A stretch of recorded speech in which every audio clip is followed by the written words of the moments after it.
This hearing of the Committee on Oversight and Government Reform will come to order. I want to welcome everyone back. Without objection, the chair may declare a recess at any time. I now recognize myself for the purpose of making an opening statement. Welcome to today's Oversight Committee hearing on the Government Accountability Office's 2025 high-risk list. Before we get started, I want to recognize that this will be the Comptroller General Dodaro's final time testifying on the high-risk list as he is set to retire later this year. I want to thank you, Mr. Dodaro, for your decades of service to the United States. Under your leadership, GAO has done excellent work to expose waste, fraud, abuse in the federal government and provide recommendations to prevent it. At the start of each new Congress, the GAO publishes a high-risk list to update us on programs ripe for congressional oversight and action. The 38 areas on this year's report all present either a financial risk of loss of at least $1 billion taxpayer dollars, or they present a risk involving public health or safety, delivery of essential services to Americans, national security concerns, privacy, economic growth, or the rights of citizens. These potential billions of dollars could be better utilized for lowering taxes, improving roads, or making everyday life more affordable for the American people. The average American works too hard to see tax dollars wasted. My goal with this hearing is simple: to make sure the taxpayer dollars is being spent wisely and to get more of it back to Americans' pockets where it belongs. This list helps track the progress of deficiencies of programs so that Congress can perform oversight to promote efficient and effective use of taxpayer money. The federal government programs created and funded by Congress must stay true to their intended purpose, meet the stated objectives, and remain stewards of taxpayer dollars. However, year after year, bloated federal programs managed by the federal bureaucracy continue to fall short of their goals and are often plagued by fraud and abuse. Despite the excellent reports by GAO each year, there continues to be rampant waste, fraud, and abuse across the federal government.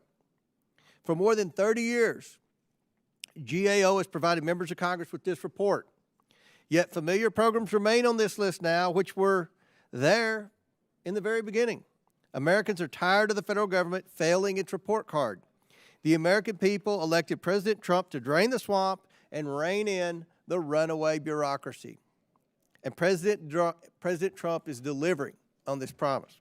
President Trump has tasked DOJ with conducting a government-wide audit to eliminate Washington waste. GAO's extensive reports and recommendations to the executive branch have given DOJ a strong starting point as it takes on the federal bureaucracy.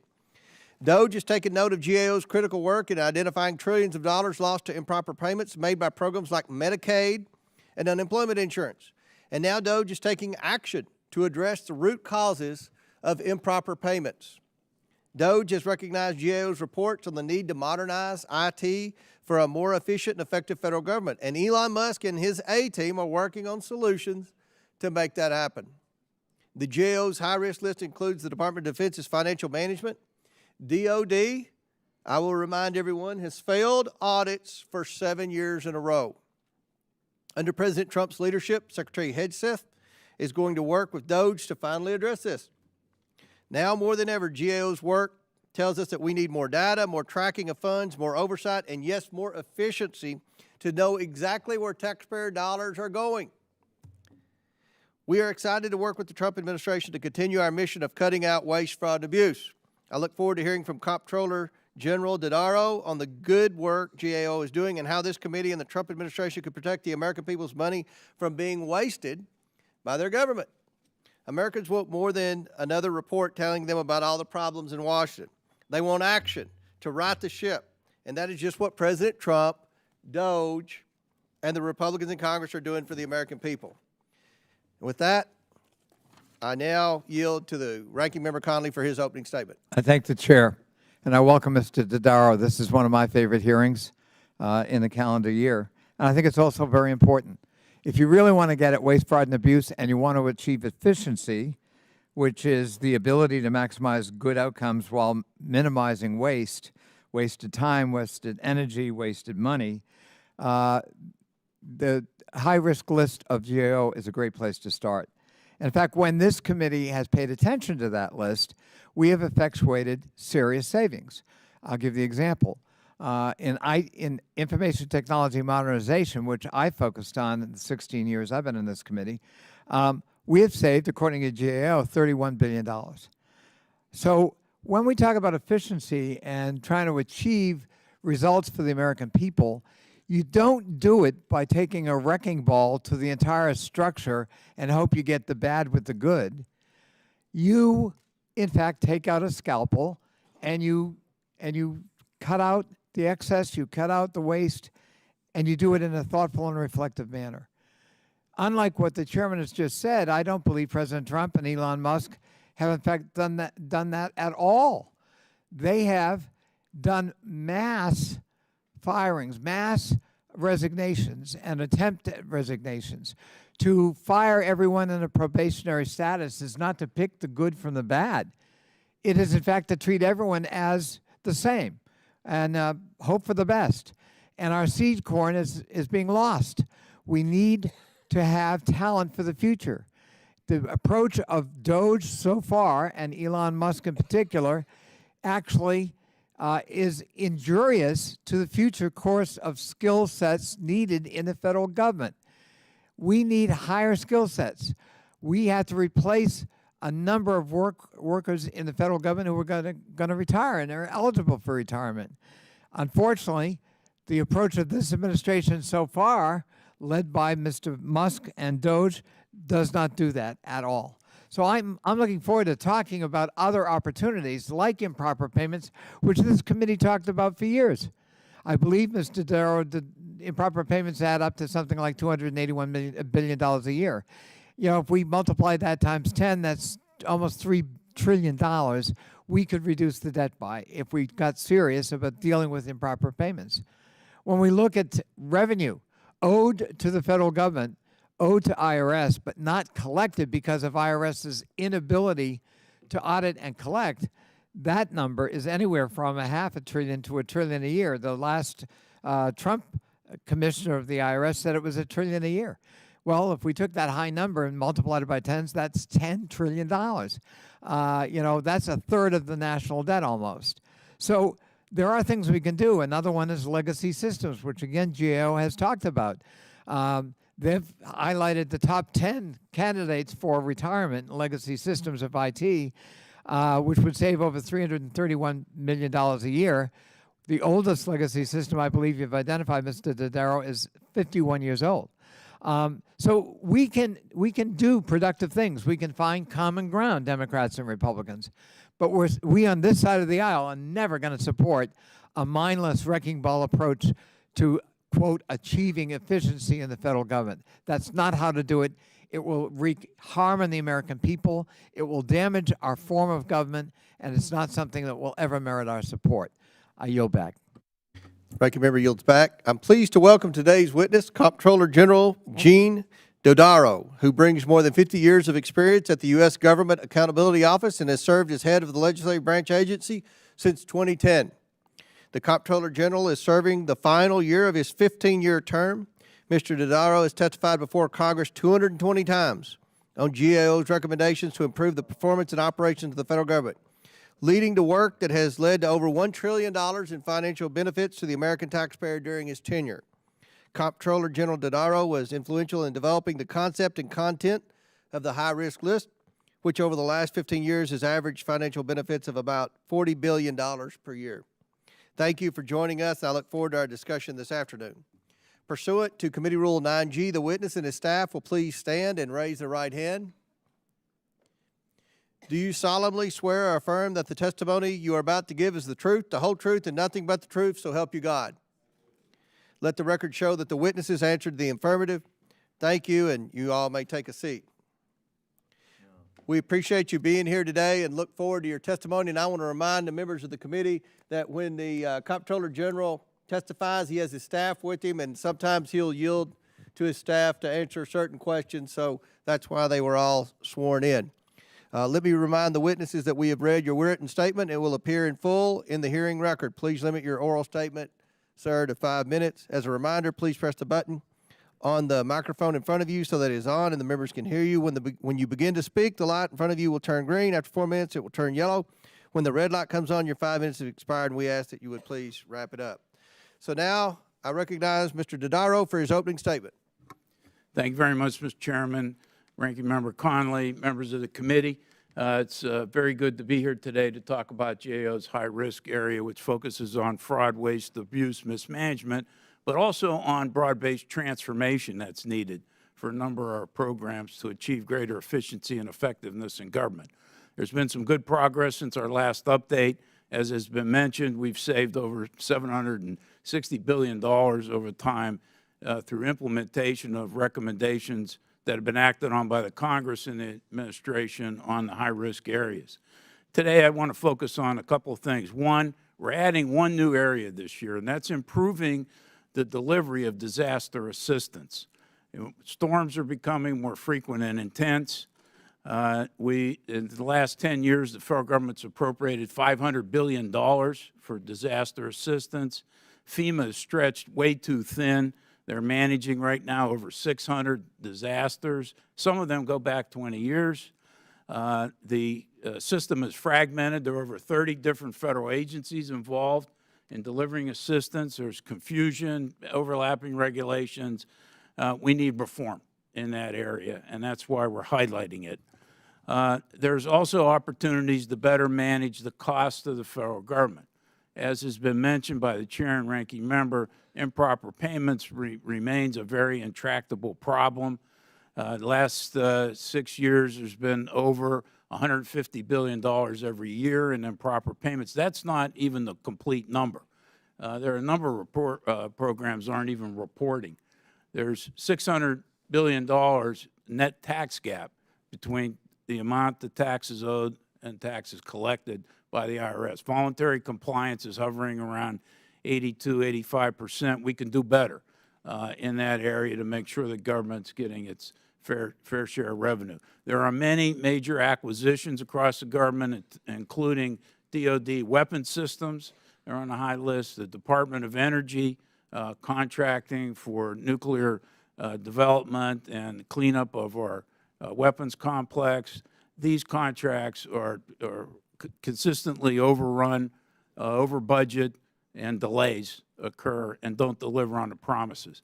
Information technology remains a government-wide problem. It's designated a government-wide list, acquisitions and operations. The government spends over $100 billion a year. Most of that goes to maintain existing legacy systems and not to new technology. So the government's not harnessing the power. FAA's, just to give a couple examples, FAA has 138 air traffic control systems. 31% of those systems are not sustainable by FAA's own amounts. There's not enough spare parts. There's not enough money. There's not enough plans. And their plans to develop many of these systems aren't intended to resolve the problem for 10 or 13 years. We've got the VA electronic healthcare system. They're on their fourth try. They've spent over $12 billion already. We've only deployed the system to 4 medical centers, another 5 in the next year, but there's 160 more to go. So these are issues. Cybersecurity, I designated that a high-risk area across federal government in 1997, added critical infrastructure protection 2003. It is still a problem. It's grown in intensity, and the government's not acting at a pace commensurate with the evolving grave threat, not just to the federal government's information systems, but the critical infrastructure protection, the electricity grid, water systems, our telecommunications network, all across the 16 critical infrastructure sections of the United States. There are many other areas on the list that deal with public health and safety, oversight of medical products. We've got drug shortages. We've got not enough inspections of drug manufacturers, food safety. The Bureau of Prisons is in significant disrepair and understaffed. And I can go into many of these areas during the discussion. But the main message here is that action and heightened attention on these issues can save billions of dollars, improve public health and safety, and also go to the heart of improving the service and the effectiveness and efficiency and a return on investment and build better trust in our government institutions. I thank you for the opportunity to be here today and would enjoy entertaining your questions. Thank you. I now recognize Dr. Gosar from Arizona. Thank you, Mr. Chairman, and I extend the same thing, Mr. Dodaro. I always look to this hearing to talk to you because you've always been good to us and always been very fair. So thank you for doing that. If I had to highlight just one department of the government's efficiency accomplishment so far, it would be proving that the waste, fraud, and abuse infecting the federal government is not just isolated to one department. It's government-wide. Since the last GAO high-risk report in 2023, not a single item has been removed from that list. The Biden administration contaminated nearly every agency and dug our nation deeper and deeper in debt. This high-risk list includes improper Medicaid payments and extravagant DOD acquisitions to fund endless wars. For 3 years, the Families First Coronavirus Response Act provided FMAP funding to states to continuously enroll Medicaid beneficiaries regardless of eligibility or their private insurance. According to the Kaiser Foundation, enrollment in Medicaid and CHIP grew by 23.1 million, or 32.4% between February of 2020 and April of 2023. And once again, the DOD failed its 7th consecutive audit. Perhaps we shouldn't authorize Abram tanks and send them over to Ukraine to be instantly destroyed.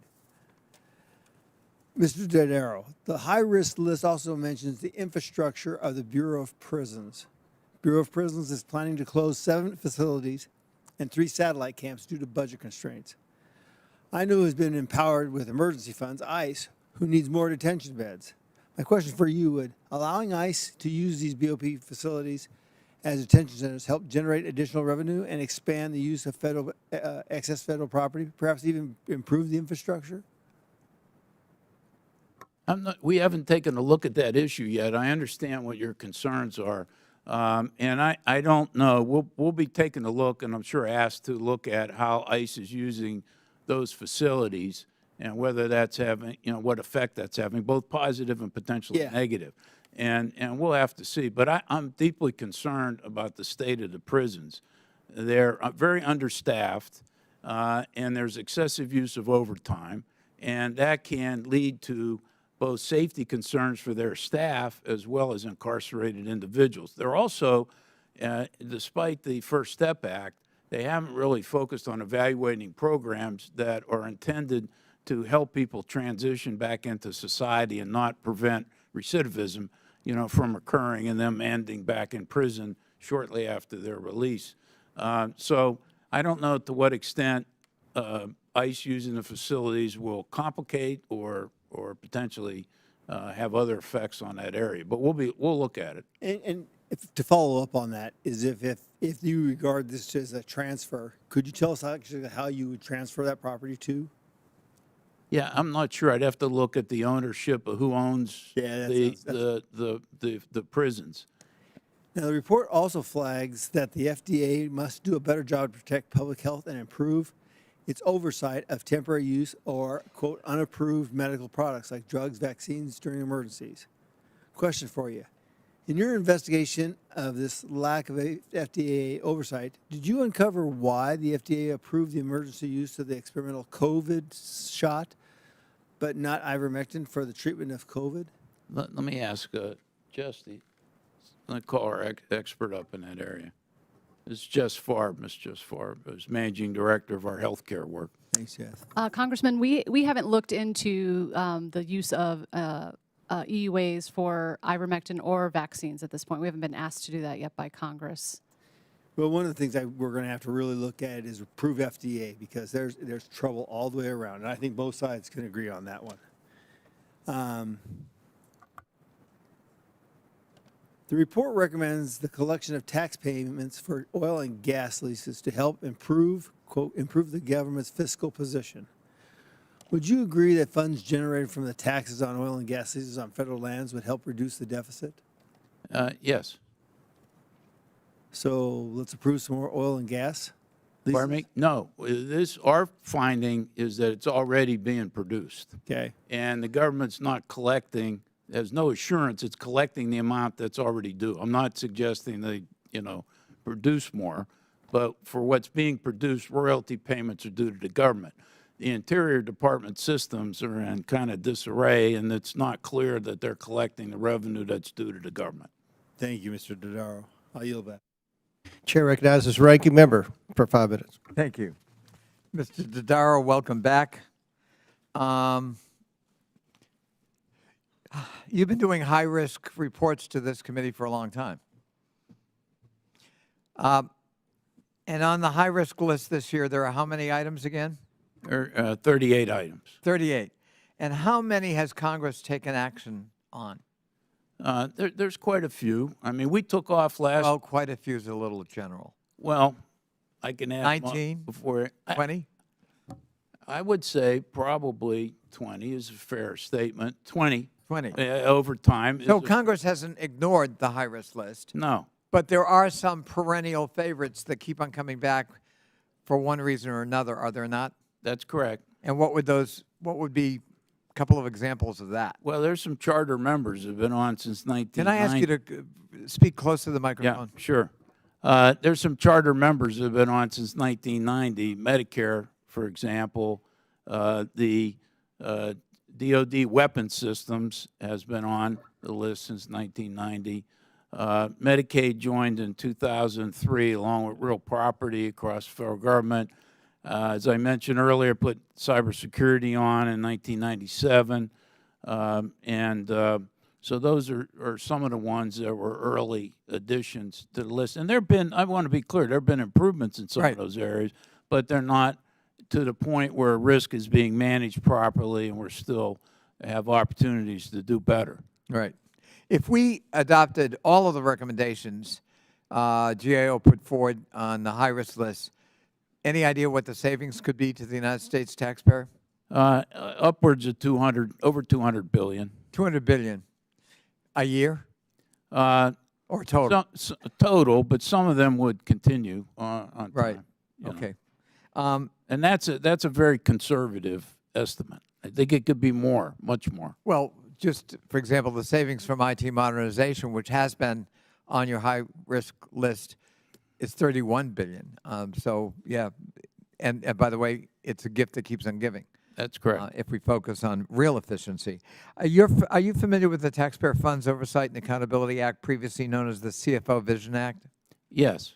And would that make the federal government work better for the American people, in your opinion, if we adopted it? Yes. Yes. That was based upon recommendations from a GAO study where we studied the impact of the CFO Act over the 30 years of its implementation and some suggestions to make it stronger.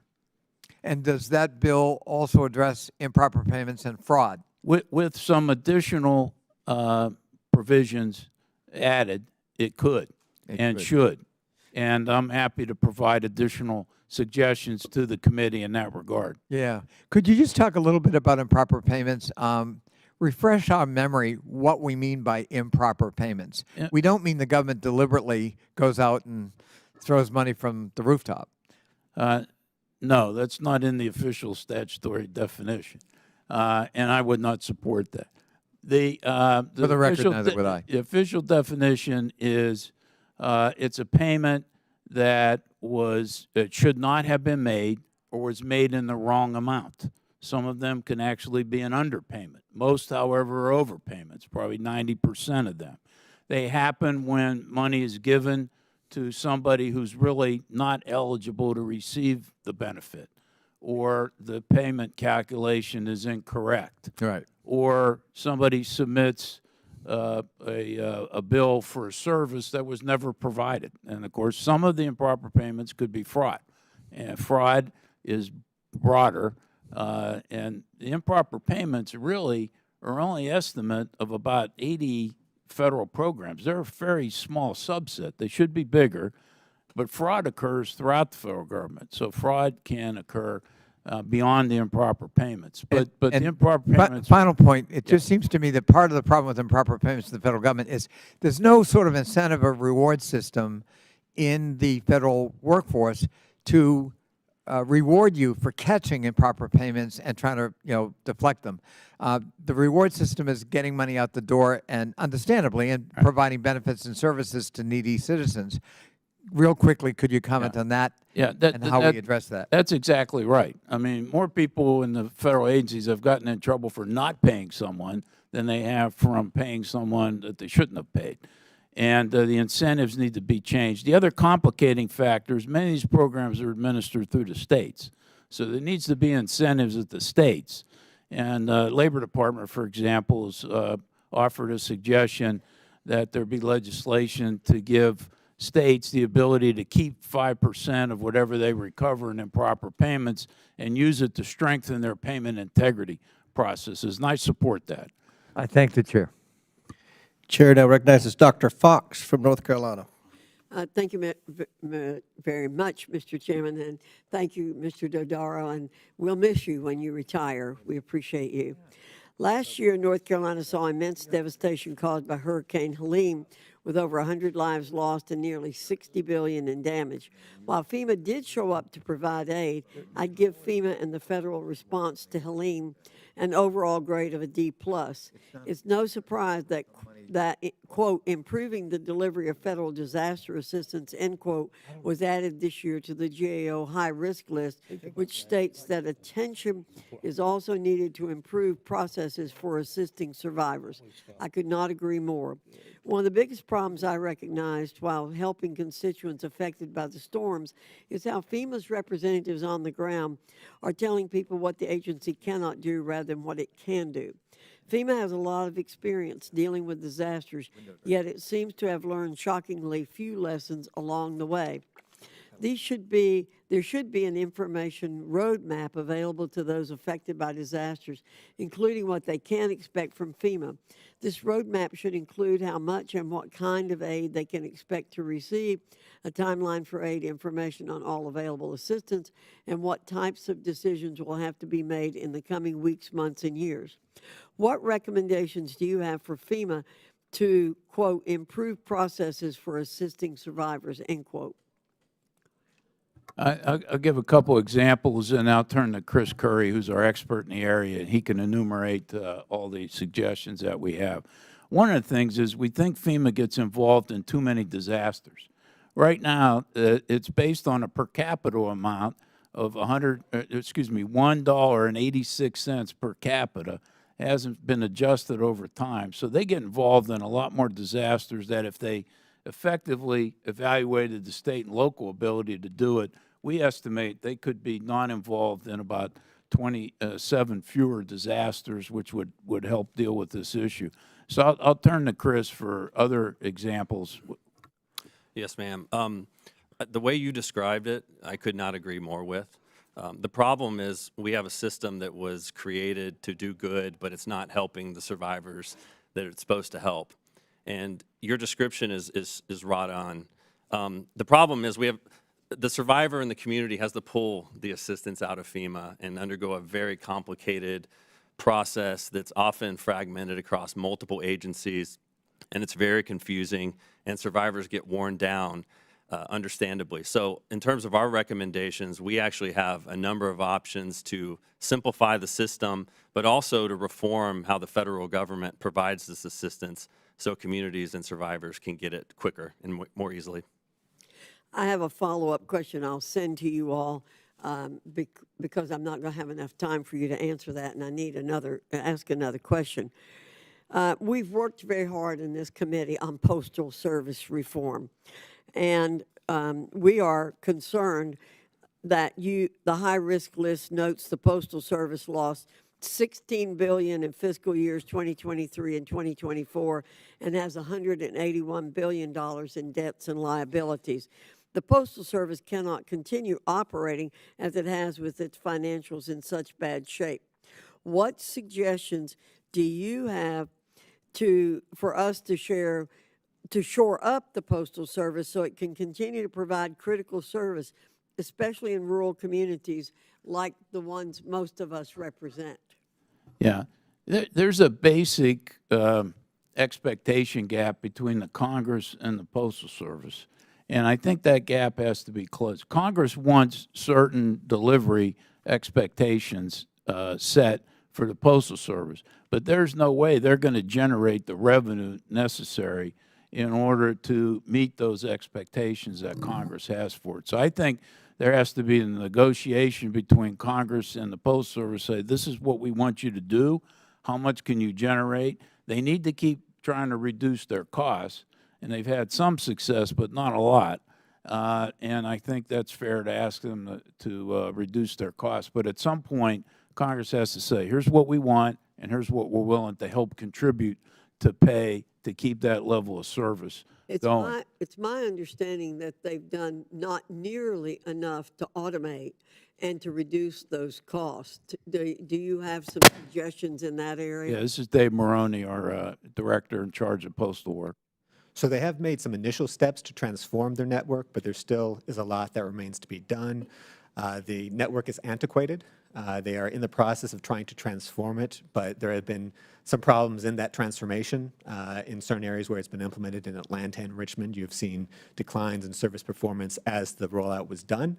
So it's really important for the Postal Service to focus on what are the lessons from that, so as they continue this transformation, which is really important to get at your point, it's rolled out as smoothly as possible so you both get those gains and you don't get the significant hiccups that happened with the first two implementations. Mr. Chairman, thank you. I do want to follow up with our witnesses, particularly on the post office. 'Cause Absolutely. it affects every American, and it's very critical to us. Thank you very Absolutely. much. Very good. Chair recognizes Ms. Norton from Washington, D.C. Thank you, Mr. Chairman.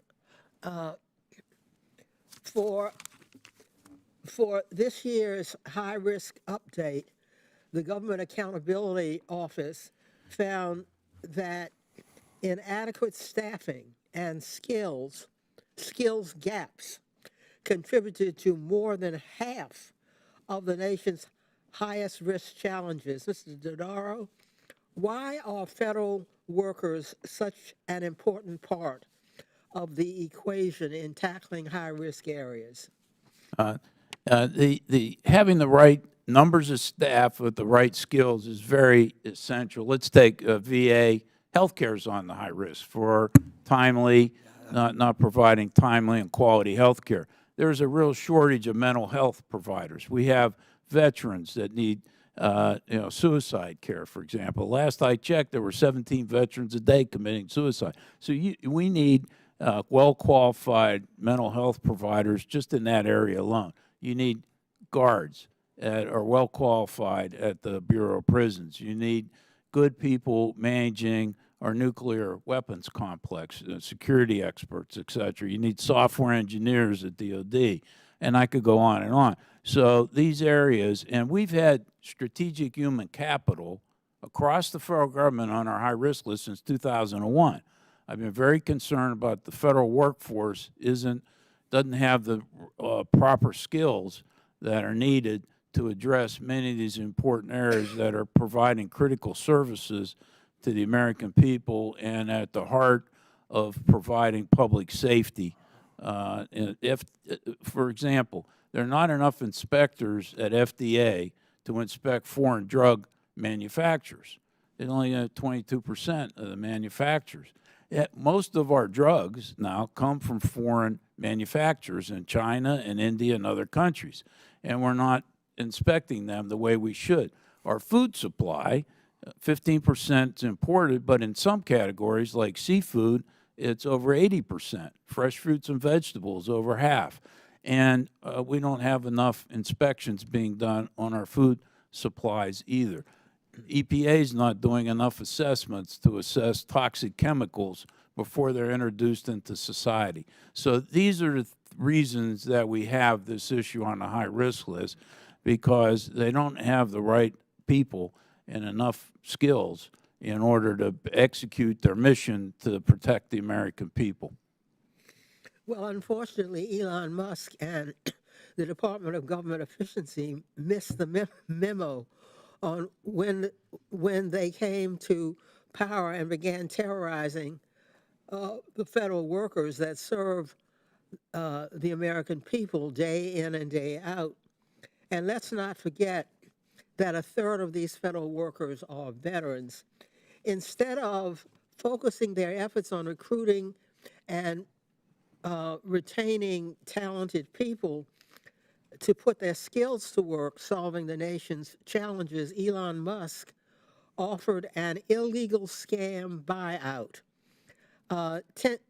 10 millions to millions of federal employees that will only make the government staffing challenges worse. And last Saturday, he was at it again, threatening on social media that all federal workers would lose their jobs if they failed to reply to an email and report what they did last week. Mr. Dodaro, is it a best management practice to throw around indiscriminate threats of mass firings, regardless of job duties and mission needs? Yeah, I would not consider it a best practice. But I do think, I've spent most of my career, decades, butting heads with the bureaucracies across the government. There's a need for change, but how you do it matters. And going about it in the way that's being done now can cause some short-term problems for the government because it can create other vulnerabilities, unintended vulnerabilities. The way I've suggested in the past that this be done is the government figure out what functions it does not want to do anymore. Then you can deal with the people in those functions or ones that don't have the skills that you need anymore. But it should be done in a respectful way, and it should be done also in a way that does not hurt the federal government in a long term. We need people to be coming into the government. Whatever any administration decides to do with their policies and what they want the government to do, at the end of the day, they're going to need good people to be able to do it. And not enough younger people have been coming into the government with the kind of skills that are needed going forward. So you have to be careful that you don't disincentivize people to want to give public service because public service is important to implementing any policy initiative by any administration, no matter what the policy is. I'm agnostic on the policy. That's for elected officials. But I've seen good policies that don't get implemented effectively because you don't have the right people. Very good. Gentlelady's time's expired. Chair recognizes Mr. Higgins from Louisiana. Thank you, Mr. Chairman. Mr. Dodaro, thank you for your service. What a very impressive record, good sir. And you are a unique individual to have been able to make it through so many significant changes in the executive branch and in Congress. So we thank you for your service, and I mean that. I'd like to dig into two areas in my brief 5 minutes with you, sir. One will be the Department of Defense, but before we get there, I'd like to talk to you more about the United States Postal Service. You mentioned that Congress should clearly identify to the United States Postal Service what we need, what we expect, and I would ask you, did we not do that in 1970 with the Postal Reorganization Act, when the Postal Service was reformed and redefined as an independent agency and allowed great autonomy and independence from Congress? They were essentially, and I'm simplifying here, and I ask you to correct me if I'm wrong, good sir, but essentially the Post Office was given great autonomy and the ability to run itself, set its own fees and the price of stamps, and establish its own financial conduct within the Postal Service. It was essentially set up as a government-owned corporation. And part of that deal, the 1970 law, required performance to deliver for the American people and a net neutral fiscal performance or a break-even fiscal performance. So I would say that the United States Postal Service has failed to comply with existing law, but perhaps I'm oversimplifying that, and I yield to the gentleman. Would you please respond? Yes, sure, absolutely.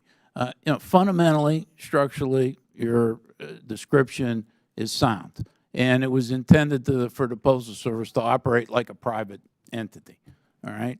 Until you run into situations where if you're in a private entity, this Postal Service facility, we want to close this post office in this rural area. It's If the not, gentleman will yield for a question to his comment here, Sure. but there was nothing in the 1970 law that prohibited the manifestation of private competition.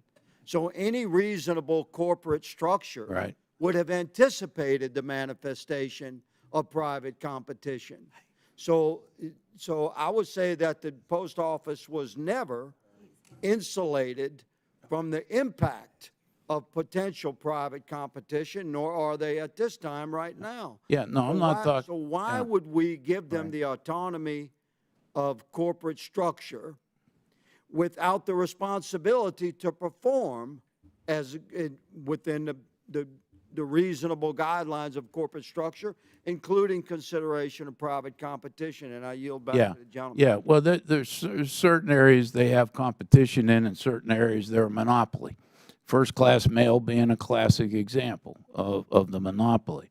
Well, all I'm saying is that over time, as they moved to exercise their autonomy, there were certain things that Congress balked at. Closing of postal facilities was one. Moving to 5-day delivery and packages on 6 days as opposed to 6-day delivery, Congress balked on. And so that's the type of thing I think we need to negotiate around, those particular things that a private sector entity would do, but there's not an appetite for the type of changes that would occur. I'll ask my expert Would you add on. concur? And it'd be my final point, and then please answer. Like, how would you assess the USPS performance regarding their mandate by law to break even? For decades, they have failed. They are not self-sustaining. They have an unsustainable business model, which is why there needs to be a definition of what level of service going forward, as Mr. Dodaro was saying, and also some figuring out of how is the Postal Service with those services going to support it, because right now they are not financially self-sufficient. They're supposed to be. First-class mail is not coming back. I mean, that's their most profitable areas, first-class mail. It's not coming back due to email and other, electronic changes, and they haven't been able to cut costs fast enough to meet these services, and so they're absent some additional compromise between Congress on delivery and perhaps some contribution to them or a different model for what they have. Right now, the model just is not going to work, and eventually what's going to happen is that in 5 years or so, their money that they have to pay post-retirement health care benefits is going to run out. It's unsustainable. Words of wisdom, Mr. Chairman. My time has expired. I yield. Thank you. Chair recognizes Mr. Lynch from Massachusetts. Thank you, Mr. Chairman. Mr. Dodaro, good to see you. They tell me that you have testified over 220 times. I think Mr. Conley and I have been there for most of them. And I just want to say how grateful I am on behalf of the American taxpayer for your good work. I can say that throughout your time here, you have been honest and fastidious with your reports and thorough. I would say that you've been strictly nonpartisan throughout your time, and that has been helpful as well during some tough issues. Just the fact that you're a straight shooter has helped us with our work on our end. I think, honestly, you've been a shining example of what a federal employee, a federal worker, and a government taxpayer watchdog should be. And so I wish you well. I am sorry that you are leaving because we need you now more than ever. I'm just hoping that a little bit of Gene Dodaro rubbed off on those people sitting behind you. And I think that may be the case. Mr. Chairman, I ask unanimous consent to submit for the record a report of the Inspector General of the Veterans Affairs Administration, the OIG determination of severe occupational staffing shortages at the VA fiscal year 2024. Without objection, so ordered. So, Gene, if you would, we had a report that was filed by Mike Missel, who was the Inspector General for the VA until he was fired by President Trump about, I don't know, maybe 3 weeks ago.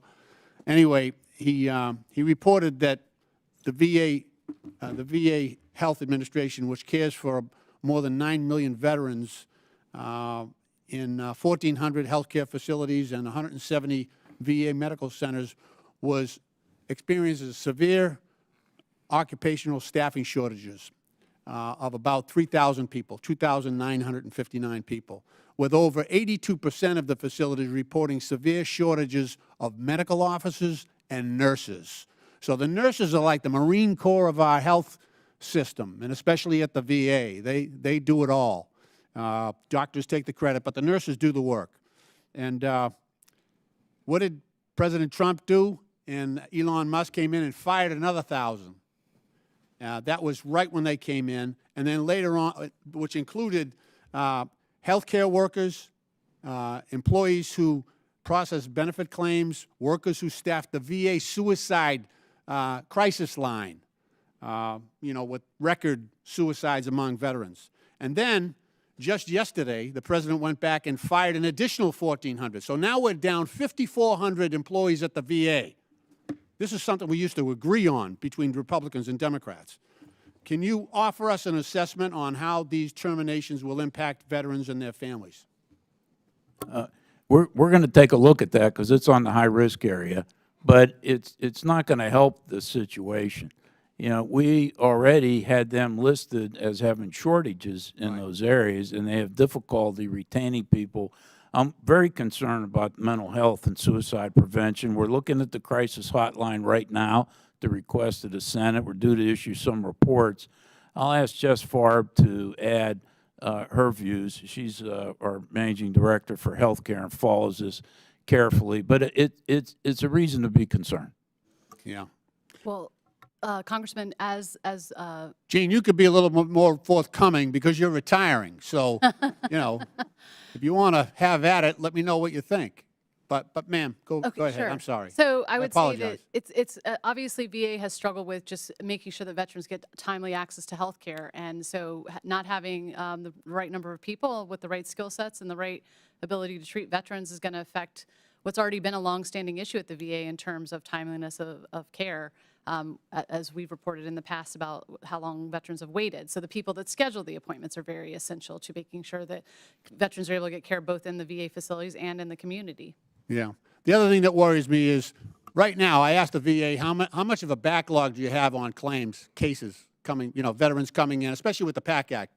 Actually, what's the backlog of cases at the VA? Because it's taken forever for people to get appointments, and they told me they had a backlog today of 250,000 cases at the VA.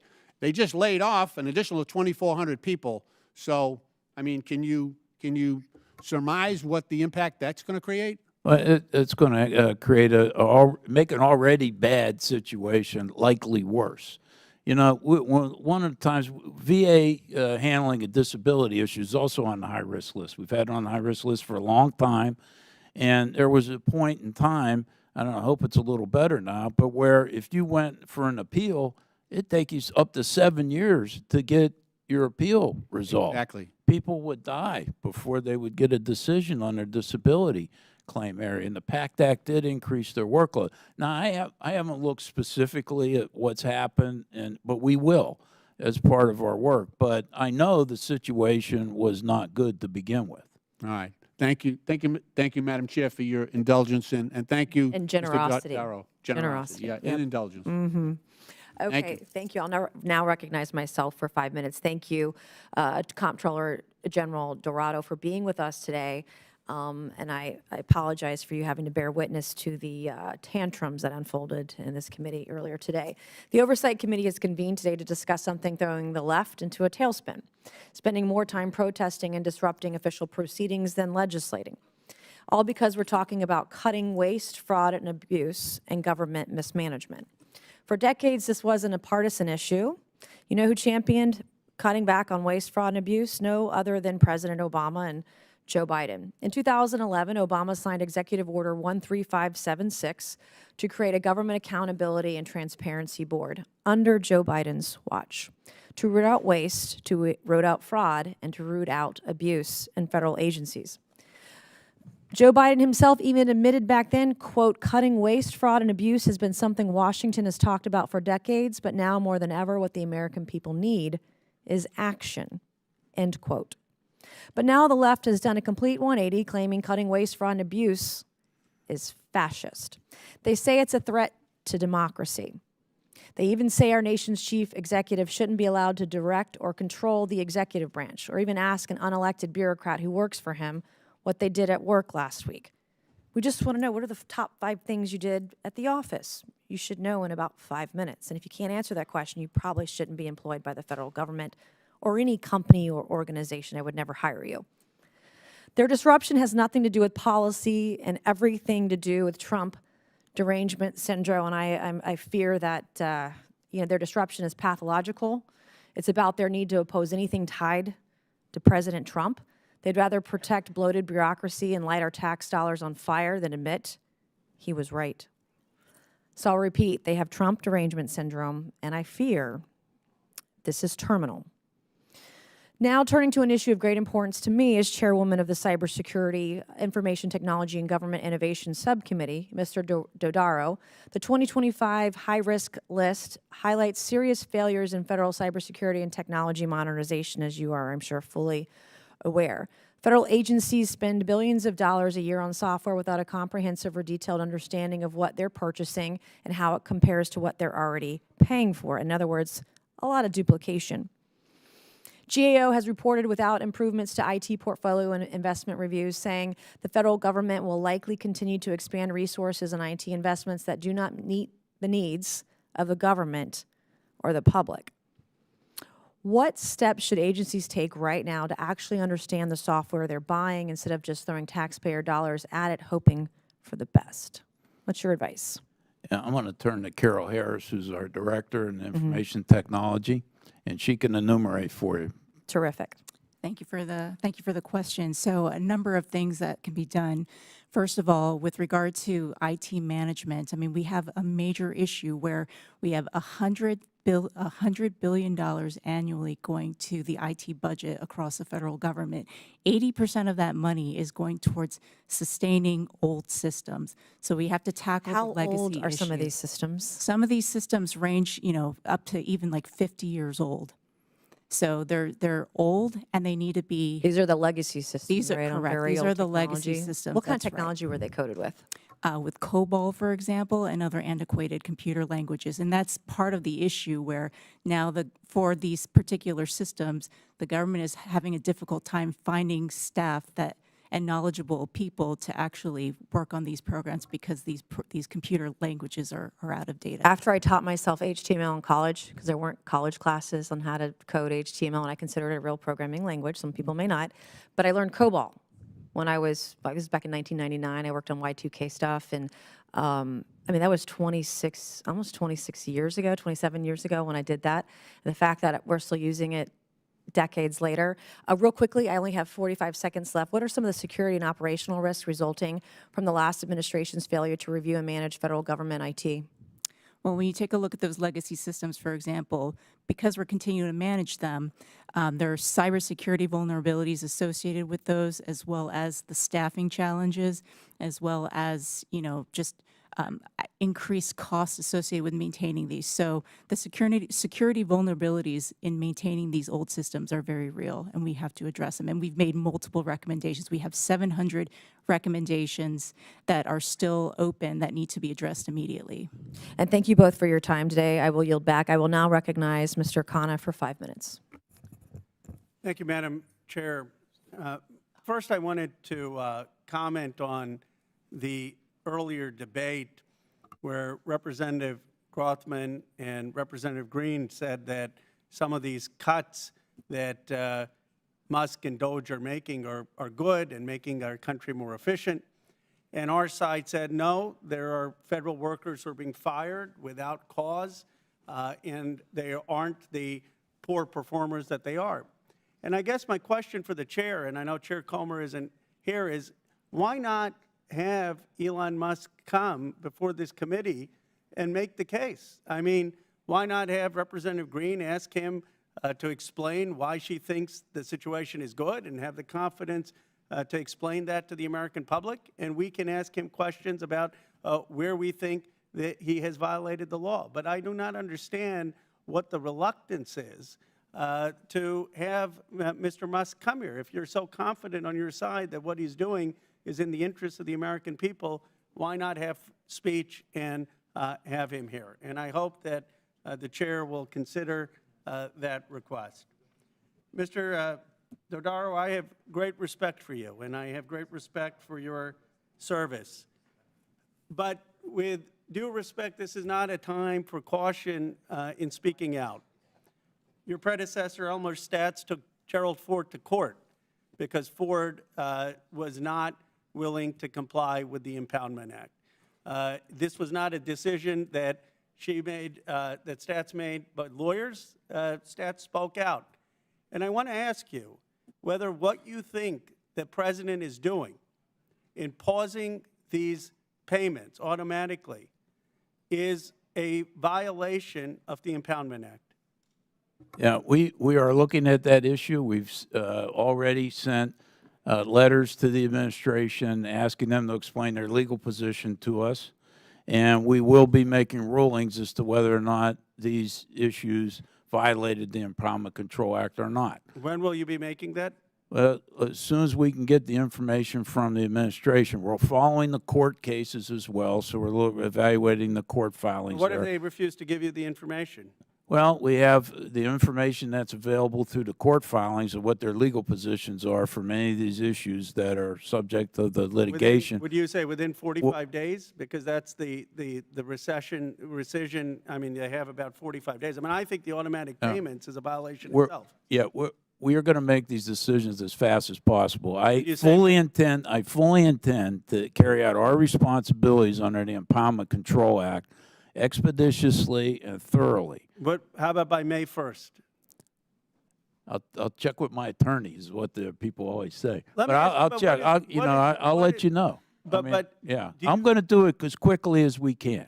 But we need to be careful and thorough, because the next step for us is to go to court ourselves. I mean, under the Impoundment Control Act, if we say there's an impoundment, the money's not released within a certain period of time, we have to go to court. And are you prepared to do that? Yes. Yes. But I need to be prepared and be careful. And because when I go there, I want to win. All right? So we're going to do this as fast and as thoroughly as we can. We have a good track record on this area. I have a good group of attorneys, and we're going to do a thorough job. So can the American people be assured that if there are violations of the Impoundment Act in the automatic pause or in the cuts, that you will make sure that you prosecute that or take it to court and are confident that you will prevail? I can be confident that I will take it to its full closure. I'm not going to predict what the court's going to say. I know better than that. But they have their own independent decision-making. They're making some decisions right now on these very topics.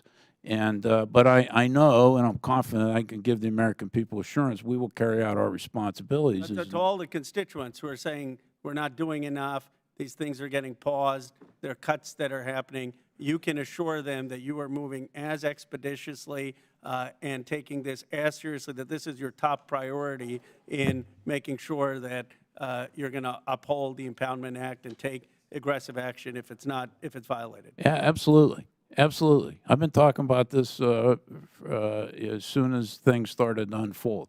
We sent our letters over.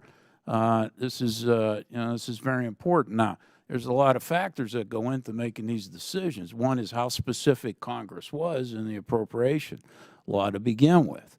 We need to take that into account. This year, we're in a continuing resolution stage, so you don't have a lot of specifics for this fiscal year, whether it's know your money or not your money. There's some pauses for programmatic review. There's a lot of details and a lot of legal considerations to sort through.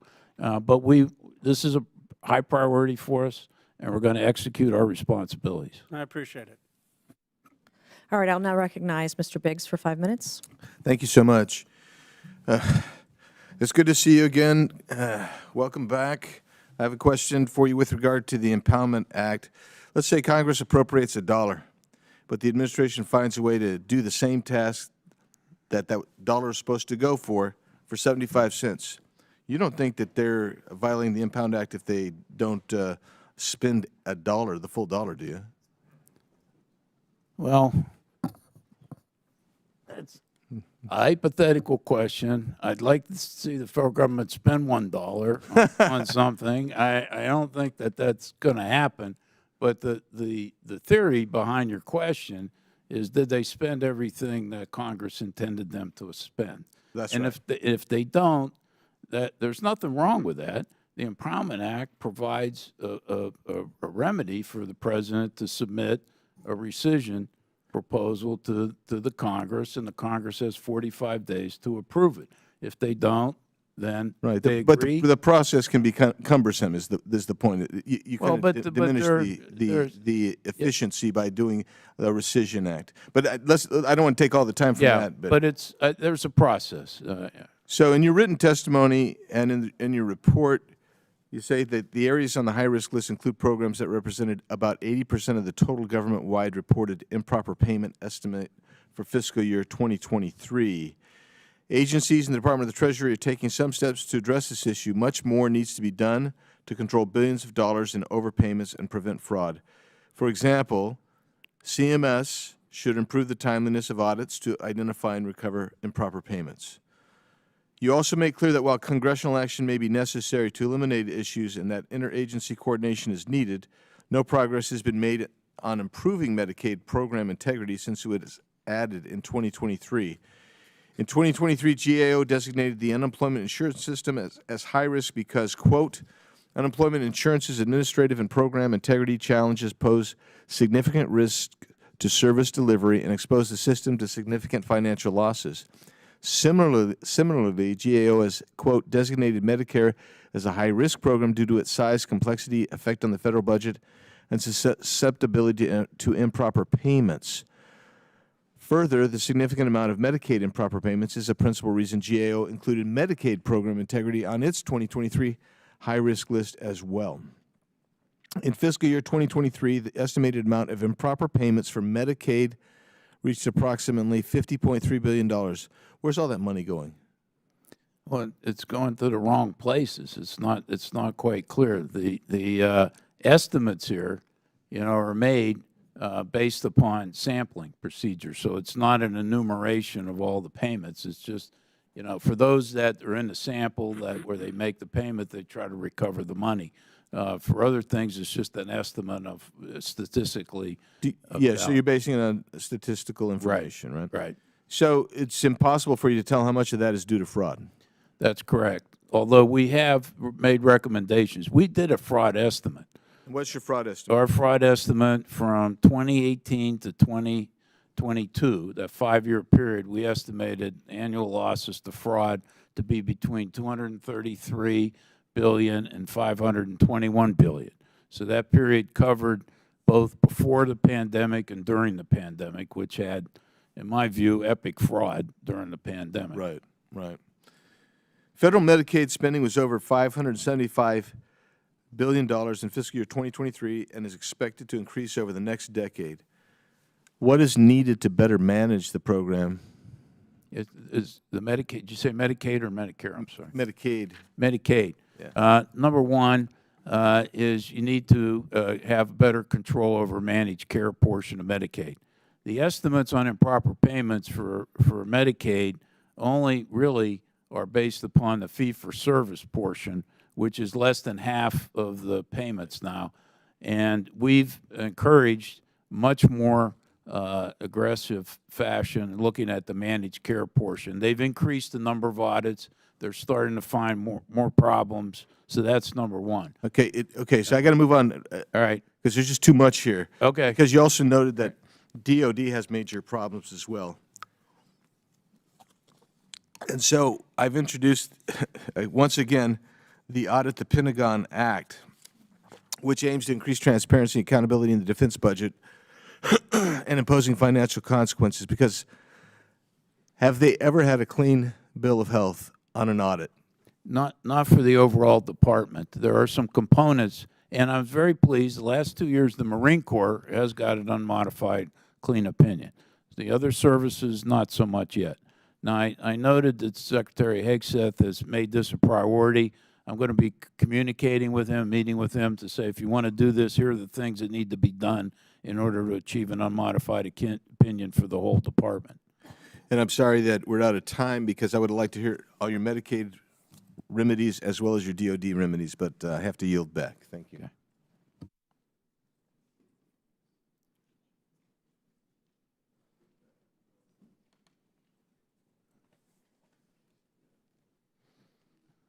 I'll now recognize Ms. Stansberry for 5 minutes.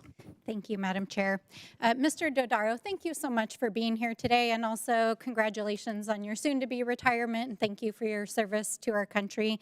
I want to just take a couple of minutes to talk about what this hearing actually is, which is to talk about the high-risk list.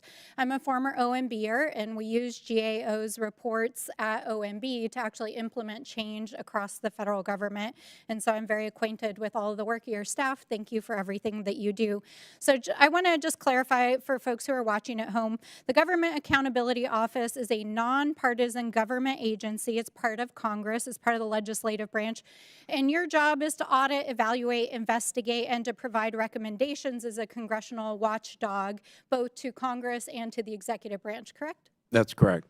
And what you do every year as part of your work is produce this high-risk list. And this year, the one you're presenting to us today includes 38 areas that you've identified that, as you just said in your testimony, would save money, help ensure the health and safety of the American public, and help to build trust in our federal agencies. And I want to briefly talk about some of the things that appear on this list. In fact, as you mentioned in your testimony, the first thing on here is the improvement of delivery of federal disaster assistance. That's FEMA. Second is improvements in surface transportation. We've got HHS and Public Health Services, Department of the Bureau of Prison improvements.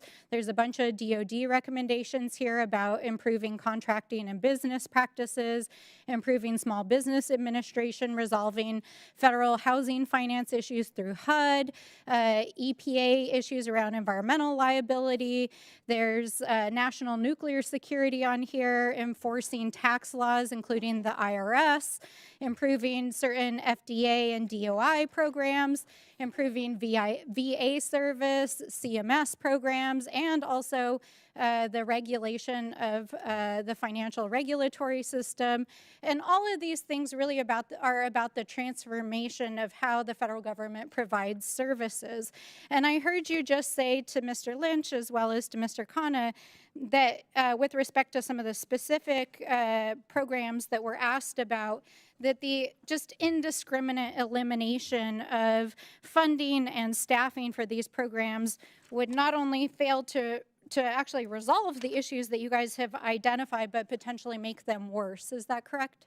That's a possibility. Yes. So, obviously there's been a lot of conversation today in this committee about the actions that are being taken pursuant to DOGE by Elon Musk, and this indiscriminate funding freezes that is happening, the dismantling of these programs, the hacking of federal data, and the mass firings. And we know that there's more that are planned for this week. But unfortunately, we don't exactly know what Elon Musk has actually been up to, because he won't come to this committee. And in fact, our Republican colleagues have shielded shielded him from having to appear. But he did appear over the weekend at CPAC at their political action event that was held here in the Washington area. And, you know, here he is. He was wielding a chainsaw with the Argentinian leader. And I'll just say, you know, as somebody who grew up working construction, I know what two dudes who don't know what to do with a chainsaw look like. But it's also obvious that these guys actually don't also know how to manage a federal government and how to address high-risk areas where we actually do need to address issues of waste, fraud, and abuse. And in fact, because I worked at OMB, I know that not only are they not addressing these issues, they're looting the federal government and breaking the law daily. And this recklessness has really severe consequences, as was just outlined by some of the other commentary already. But I want to note some of the human impacts. In my district, I was just home this weekend. We heard from tribal college teachers who were fired, VA employees who are not able to help support the veterans that they work with. A colleague of mine who was told this week that his PTSD counseling would be canceled. Tribal justice programs that pay for cops had their funding frozen. I mean, the reality is that this guy right here, who is an unelected billionaire, is literally looting the federal government right now, and he has no idea what he's doing. He's not even addressing the fundamental problems that have been identified by our nonpartisan watchdog. So, you know, I want to be clear also that the Republicans, as of today, we took a break right before this committee, went and voted on a rule to advance a tax package that would make these cuts permanent to pay for a permanent tax break for billionaires. So what these guys are up to is not about government efficiency. It's about looting the American people in the Treasury to pay for billionaire tax cuts. With that, I yield back. Okay, I will now recognize Mr. Cloud for 5 minutes. Thank you, Chairwoman, and thank you, Commissioner, for being here. You know, our country, of course, is $36 trillion in debt. The American people, if we were to ask them, and we have in the previous election, were to ask them if we thought the federal government was working for them, they would say, no, it seems like we're working for the federal government. Yet we continue to hear over and over from the left that people who are coming in doing things differently don't know how to run the government, and the argument seems to be like, well, we need people who know how to do what we've been doing, even though it's continually led to failure. Now, I've, since being a new member here, I've appreciated you coming before this committee because for the last several years, I've felt like you were maybe the best good faith effort in helping us find waste, fraud, and abuse. You know, the last several weeks have been very interesting as new technology tools have been brought to the table. And, you know, I find myself kind of like in a little quagmire here in the sense like I've always thought it odd that we begin counting waste, fraud, and abuse at $1 billion, even though it's the best good faith effort we've had. I've said a number of times, like, your report should probably be our agenda as a committee, or certainly somebody should be doing it. In the last few weeks, though, we've seen a handful of very young people with some very specific technical skills come and seem to expose a lot that we haven't been able to see through the Government Accountability Office. So we have a lot of new information at our disposal when it comes to the very specific things that we're seeing.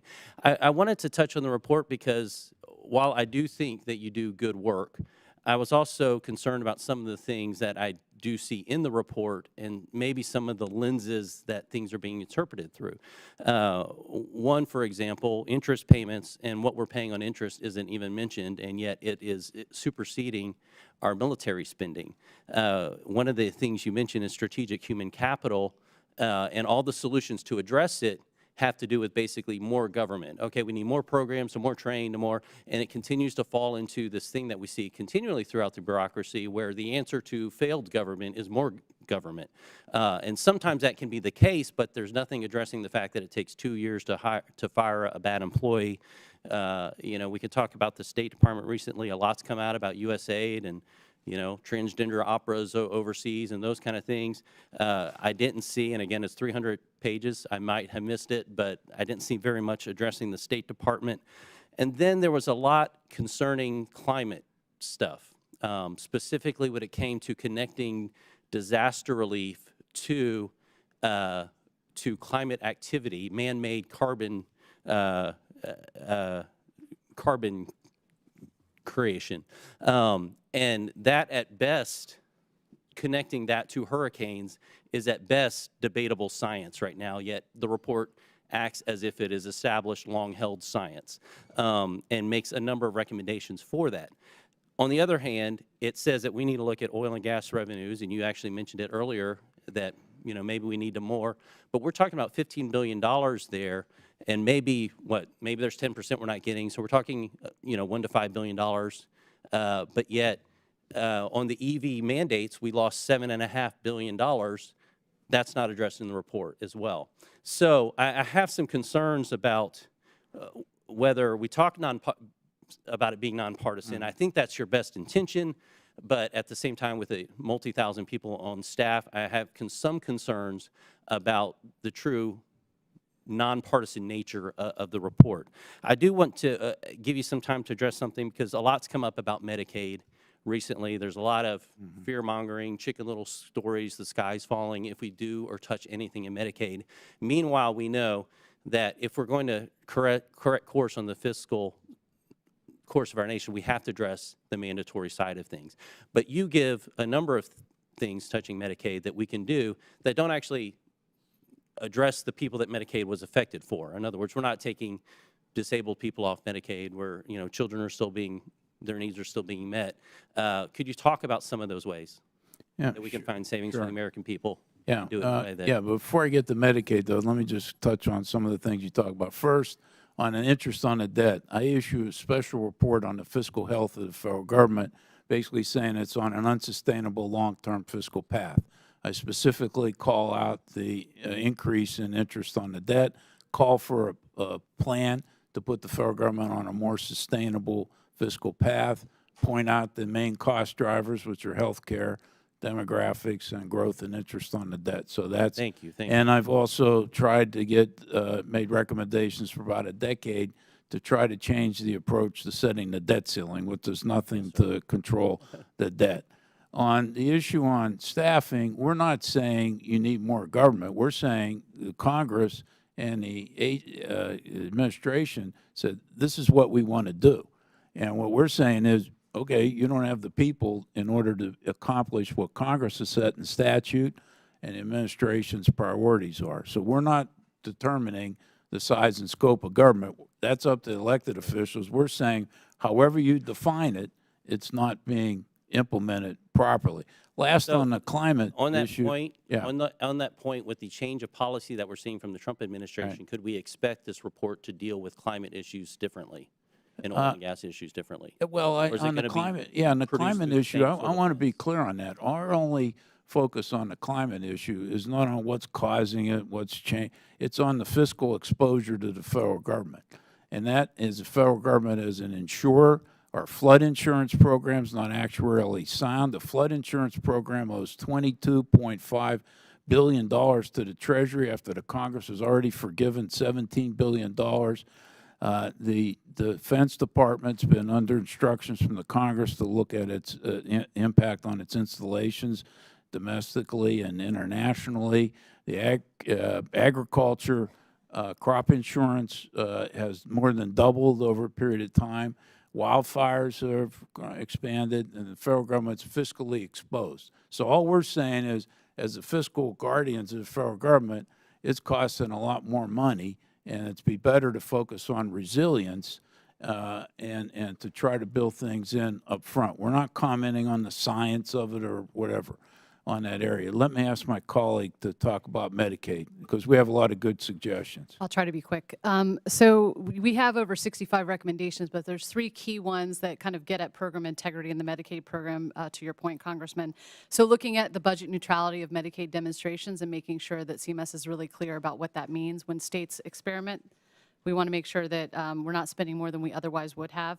Looking at the data behind some of the non-federal share of payments in Medicaid, so understanding state-directed payments to managed care plans and understanding sort of provider taxes and other things that states use to help finance their share. And then leveraging the findings of work that they can be doing with state auditors. We've made a lot of points about this. Just using the trends and the findings that the state auditors find through their audits to inform their own oversight of the program. So all areas directed at program integrity activities. Thank you. Appreciate your work. Thank you. Chair recognizes, let me, for a second time, go to Mr. Garcia, and we can follow up with that. Yeah, I was just going to say, I'll submit the fiscal health report for the record for the committee. Okay, thank you. Chair recognizes Mr. Garcia. Thank you. Thank you, Mr. Chairman. And I do want to appreciate the work of the GAO. I think there's incredible work that happens there. And of course, a lot of uncovering of waste, fraud, and abuse happens. Mr. Dodaro, I want to thank you for your important testimony.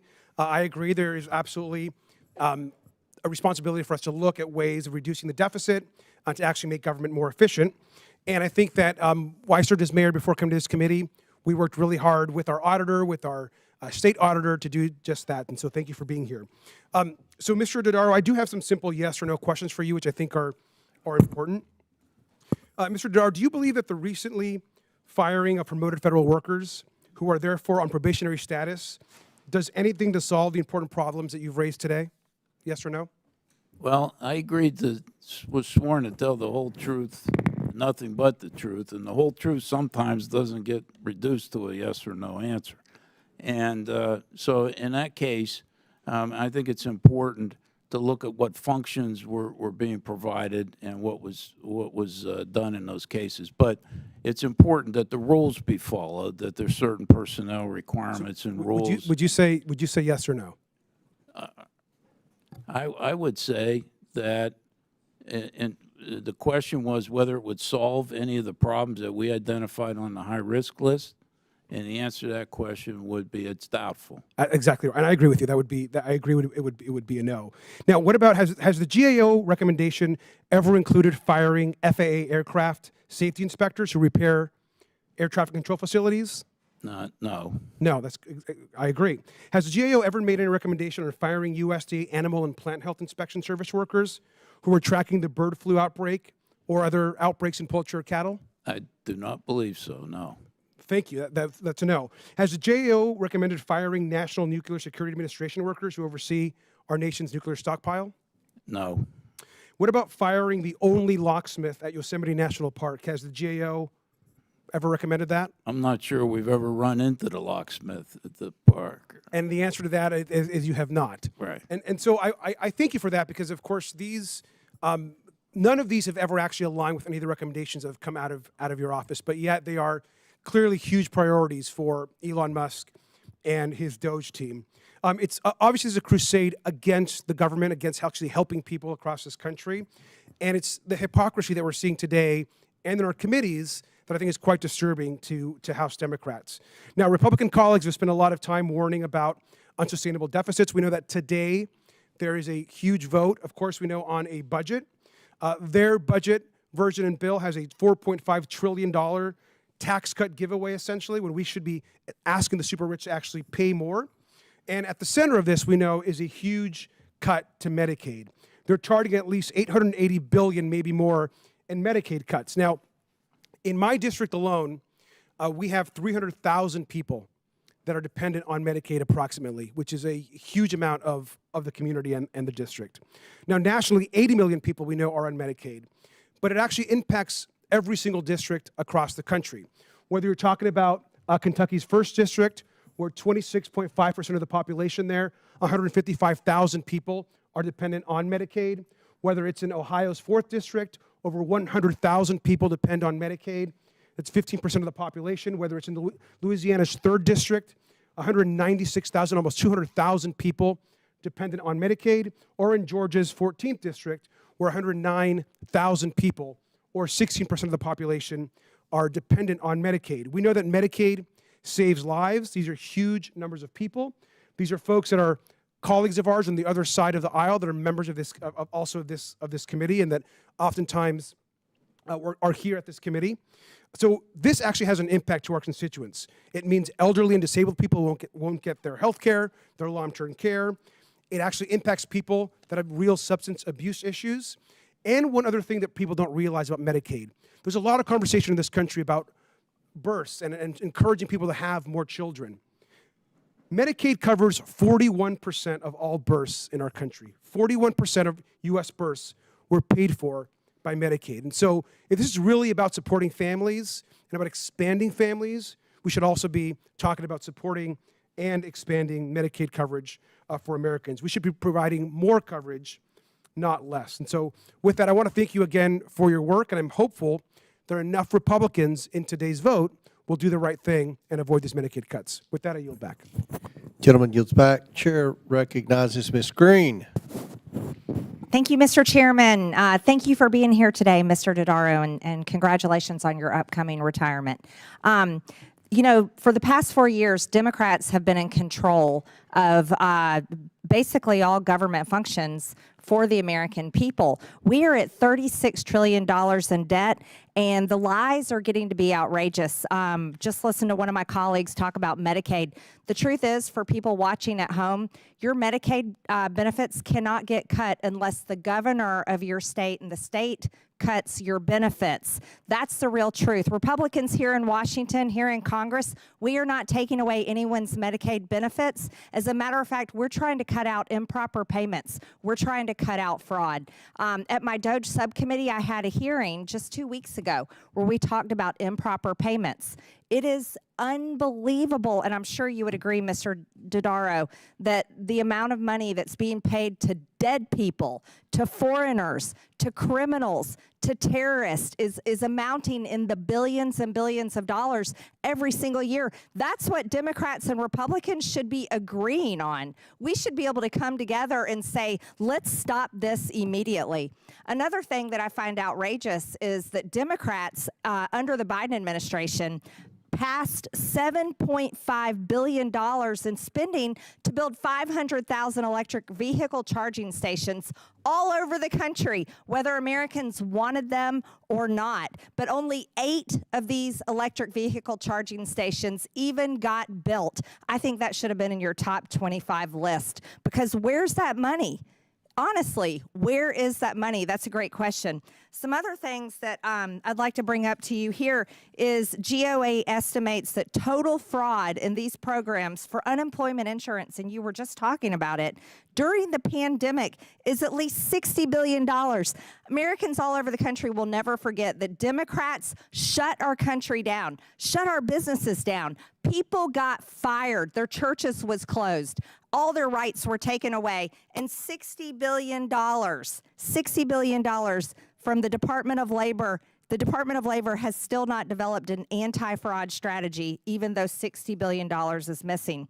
Also, the Medicare program and scale of Medicare spending is innately high risk, with the program spending an estimated $1 trillion in 2024. Of that, in fiscal year 2024, we saw roughly, I'll go back to improper payments again, $54.3 billion in improper payments. And we have Democrats crying over Elon Musk. Are you kidding me? The American people, the polling is out, 72% Democrats and Republicans support DOJ. Support it, 72%. They are not upset about anything that Elon Musk is doing. As a matter of fact, they're happy. They want their 50, they want all these improper payments, all of this waste, they want it back. Now, here's what's really interesting to me. Despite this significant progress made since GAO's 2023 high-risk update, thank you for that, USPS remains unable to fund its services and employee obligations. That's outrageous. Private companies have to be able to fund everything they do, but the United States Postal Service still can't do it. Now, the big one, the Department of Defense Financial Management first appeared on the high-risk list in 1995. 1995. Hey, I graduated from high school in 1992. That's a long time ago. Now, and it remains on this list 28 years later. 28 years later, Congress hasn't fixed this. The Department of Defense hasn't fixed this. And last year, the Pentagon, with a budget of around $850 billion, failed its 7th straight audit. What are we doing? What are we doing? We should be at the most bipartisan time in history where Republicans and Democrats can come together and say the American people's money is being stolen, it is being lost, it is outright treason to treat the American people this way. Mr. Dodaro, I'm sorry. Let me ask you this question. And I would feel, I can't imagine all the things you all have seen in your work. Do you disagree with the effort of DOGE? There's probably nobody in the government that wants the government to be more efficient and effective than we do at the GAO, and I do personally.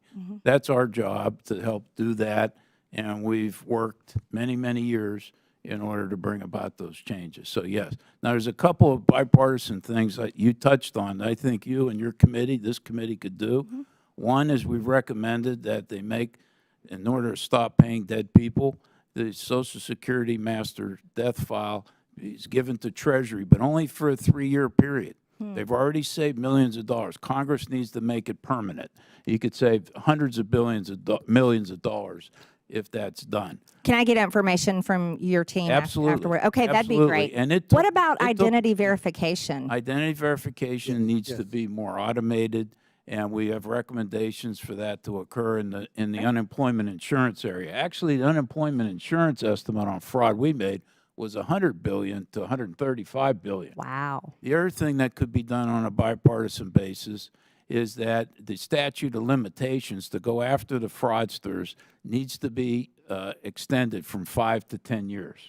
Congress did it for the Paycheck Protection Program, but not for unemployment insurance. It's almost due to expire.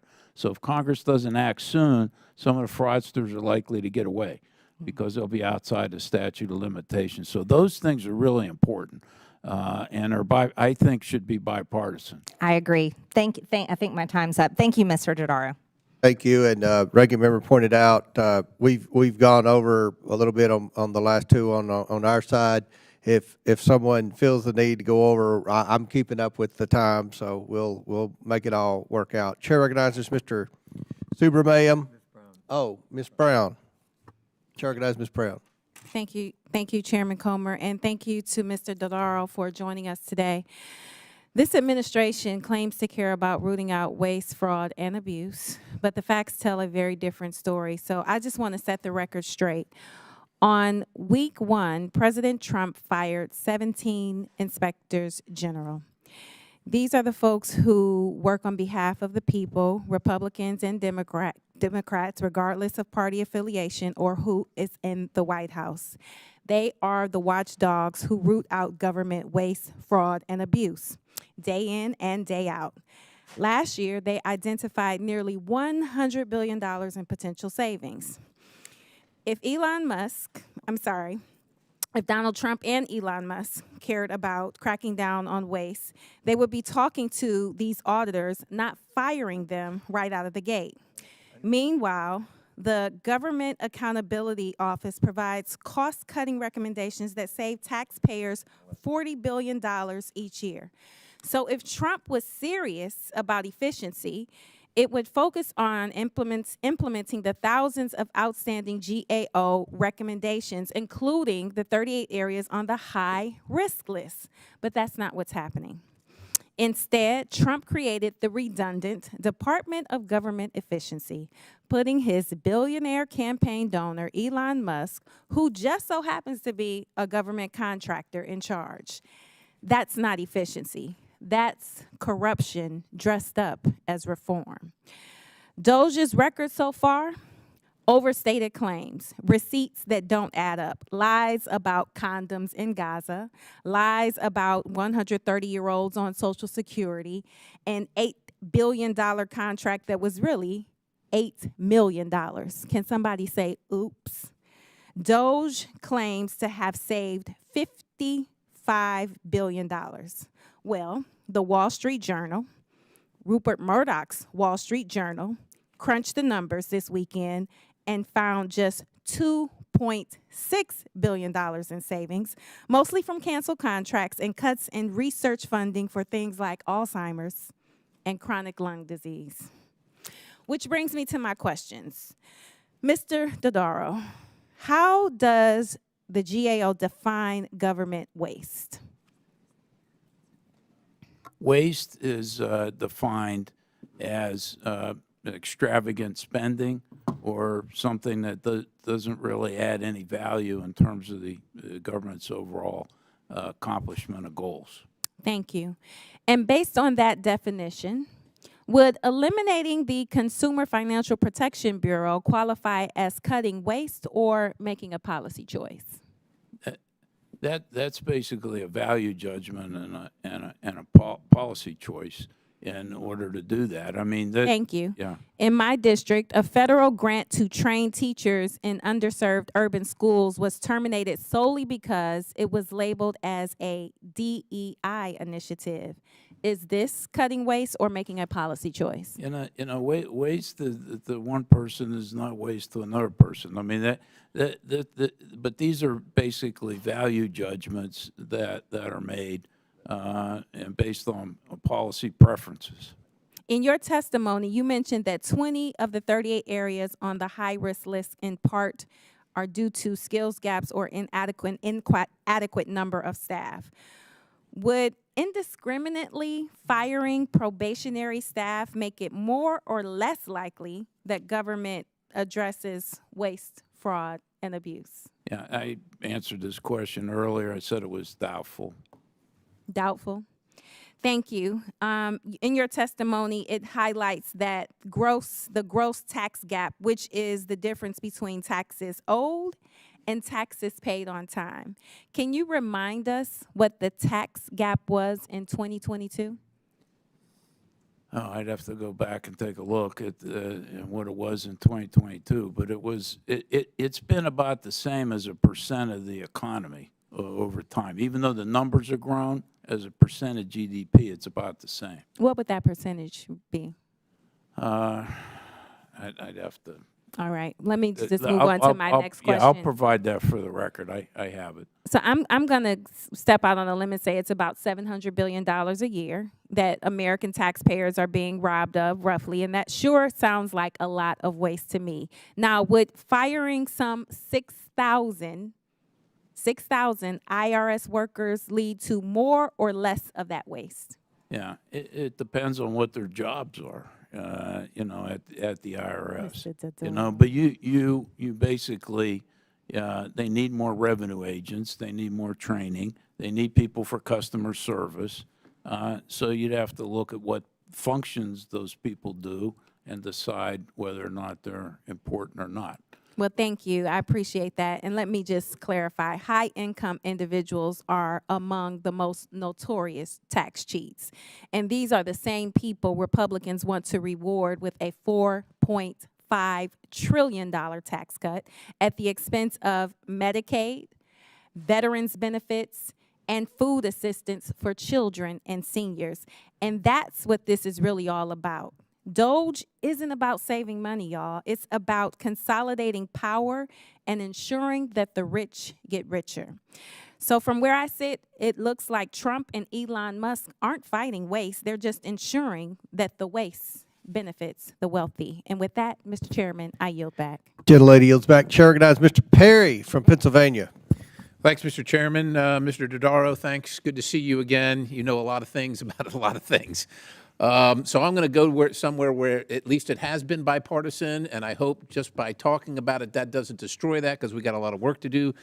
The federal government owns about 250,000 buildings and structures, about $2 billion square feet of office space. A study by your agency recently indicated 17 of the 24 agencies reviewed used 25% or less of their headquarters office space. Even at their high mark, 24 federal agencies, of 24 federal agencies, none of them use more than 49%.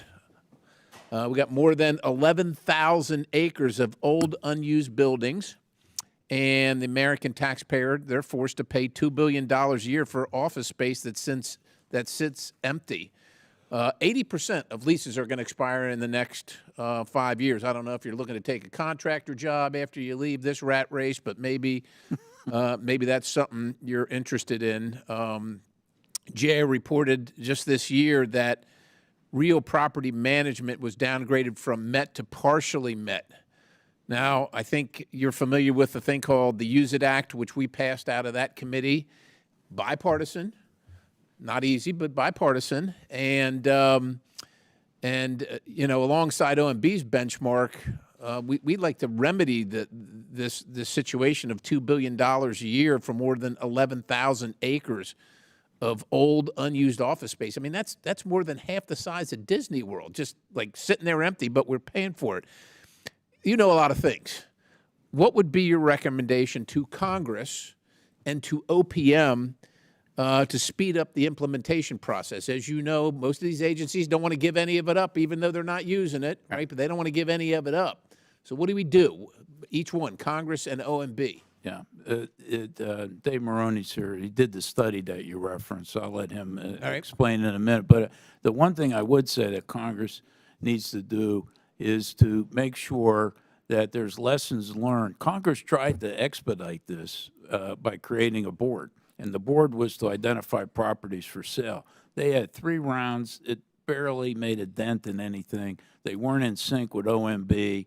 There's no lessons learned. That's why we downgraded them. There's still not a process to dispose of federal real property quickly and expeditiously, and Congress can create that and set milestones. I think it's very good that you set benchmarks for utilization of the buildings that we keep, but we got to get rid of a lot of buildings. We've that set we the need. benchmarks, right? But we have agencies that can't meet them or won't meet them or don't meet them. Well, I think but they you still have- want to hang on to them. Yeah, but you got to get rid of some of the properties, and Dave can enumerate. Yes, well, setting the benchmark is an important point in the law you referenced. There's also, within a year, the measurements requiring OMB and GSA to start notifying agencies if they have extra space. But I think you can do it once those measurements are in place. How many people are coming in to these buildings on a daily basis? Use those measurements to say, okay, we have extra space, and then the agencies need to expeditiously move forward. OMB has a role there to ensure that they're setting appropriate timeframes for agencies to respond if they're not doing it on their own. Congress has a role in your oversight of the implementation of the Use It Act. And as the Comptroller General mentioned as well, taking a look at the disposal process for once owned buildings are going into the pipeline to be gotten rid of, looking at ways to shorten it, make it less complicated. We have noted for years that it is a complex, complicated process. It takes too long. And the reform process, the FASTA process, was an attempt to look at ways to do that. Your legislation has extended the life of FASTA, so it's an opportunity really to take lessons, not only on what properties can we dispose of, but how can we do it more quickly, because there is a lot of extra space. So are you saying it requires more legislation from us regarding the standards and the process? Is that what it requires, or can this be done by the agency like GSA? Can they do this on their own? And you know, even though we want them to divest, sometimes they don't. And even though we give them a timeline, you know, the timelines keep slipping. So then what? So I think having the data now, as you know from that report for your subcommittee, prior to that, there was not even data on utilization outside of headquarters buildings, very limited to know. So it's hard to tell how much space you need if you're not actually measuring it. That legislation will now require the collection of that data for both owned and leased space throughout the country. That's what's really important for the agencies to take a look at that data and OMB to be there to push, to say, okay, if you are extra, if you have more than you need, start getting rid of it. Would it be an impoundment if OMB just said, look, you have extra, you're not utilizing it, we're paying for X and we're not paying for the rest? As a forcing function? Yeah, Like, no. What I think needs to be done, there's a federal building fund. You know, in order to dispose of some of this property, you need to fix it up sometimes and make it available. well, we didn't get into the sale. backlog of maintenance and Right. the cost and all that. Right, but in this case, though, Congress has been using the federal building fund for other purposes. So I think we have to come to grips with, if you want to. Unbelievable, right, that they would do that. Nothing shocks me after being in this job for so long. But, I mean, we have to get in sync. And the other thing Congress ought to do is make sure that wherever the extension of FASTA is, they work in concert with OMB and GSA. Last time they were working in parallel, they weren't working together. Okay. Thank you, Chairman. I yield. Thank you. Chair recognizes Ms. Lee. Thank you, Mr. Chair. Mr. Dodaro, thank you for being here today and sharing with this committee this year's high-risk list. This, of course, is the list that the Government Accountability Office puts out every year that lays out the government programs most at risk for waste, fraud, and abuse and recommends ways to improve them. If that sounds familiar, it's because that's what DOGE is pretending to do. But the work that GAO does isn't pretend, and they produce benefits at an average of $40 billion each year. Mr. Dodaro, your time at GAO goes back more than 50 years, as you told us, so it's fair to say that you have a lot of experience with this list and the GAO's work, correct? Thank you. I have just a few yes or no questions. They're not value judgments. Yes or no questions about some of the contents of the high-risk list. One of the areas identified in this list is the need to provide veterans with better and more timely health care. Does your report recommend improving veteran health care by cutting more than 1,000 jobs? By what? By cutting more than 1,000 jobs. No, it does not. Thank you. How about the USDA? Does your report recommend firing the workers tackling the bird flu outbreak? No.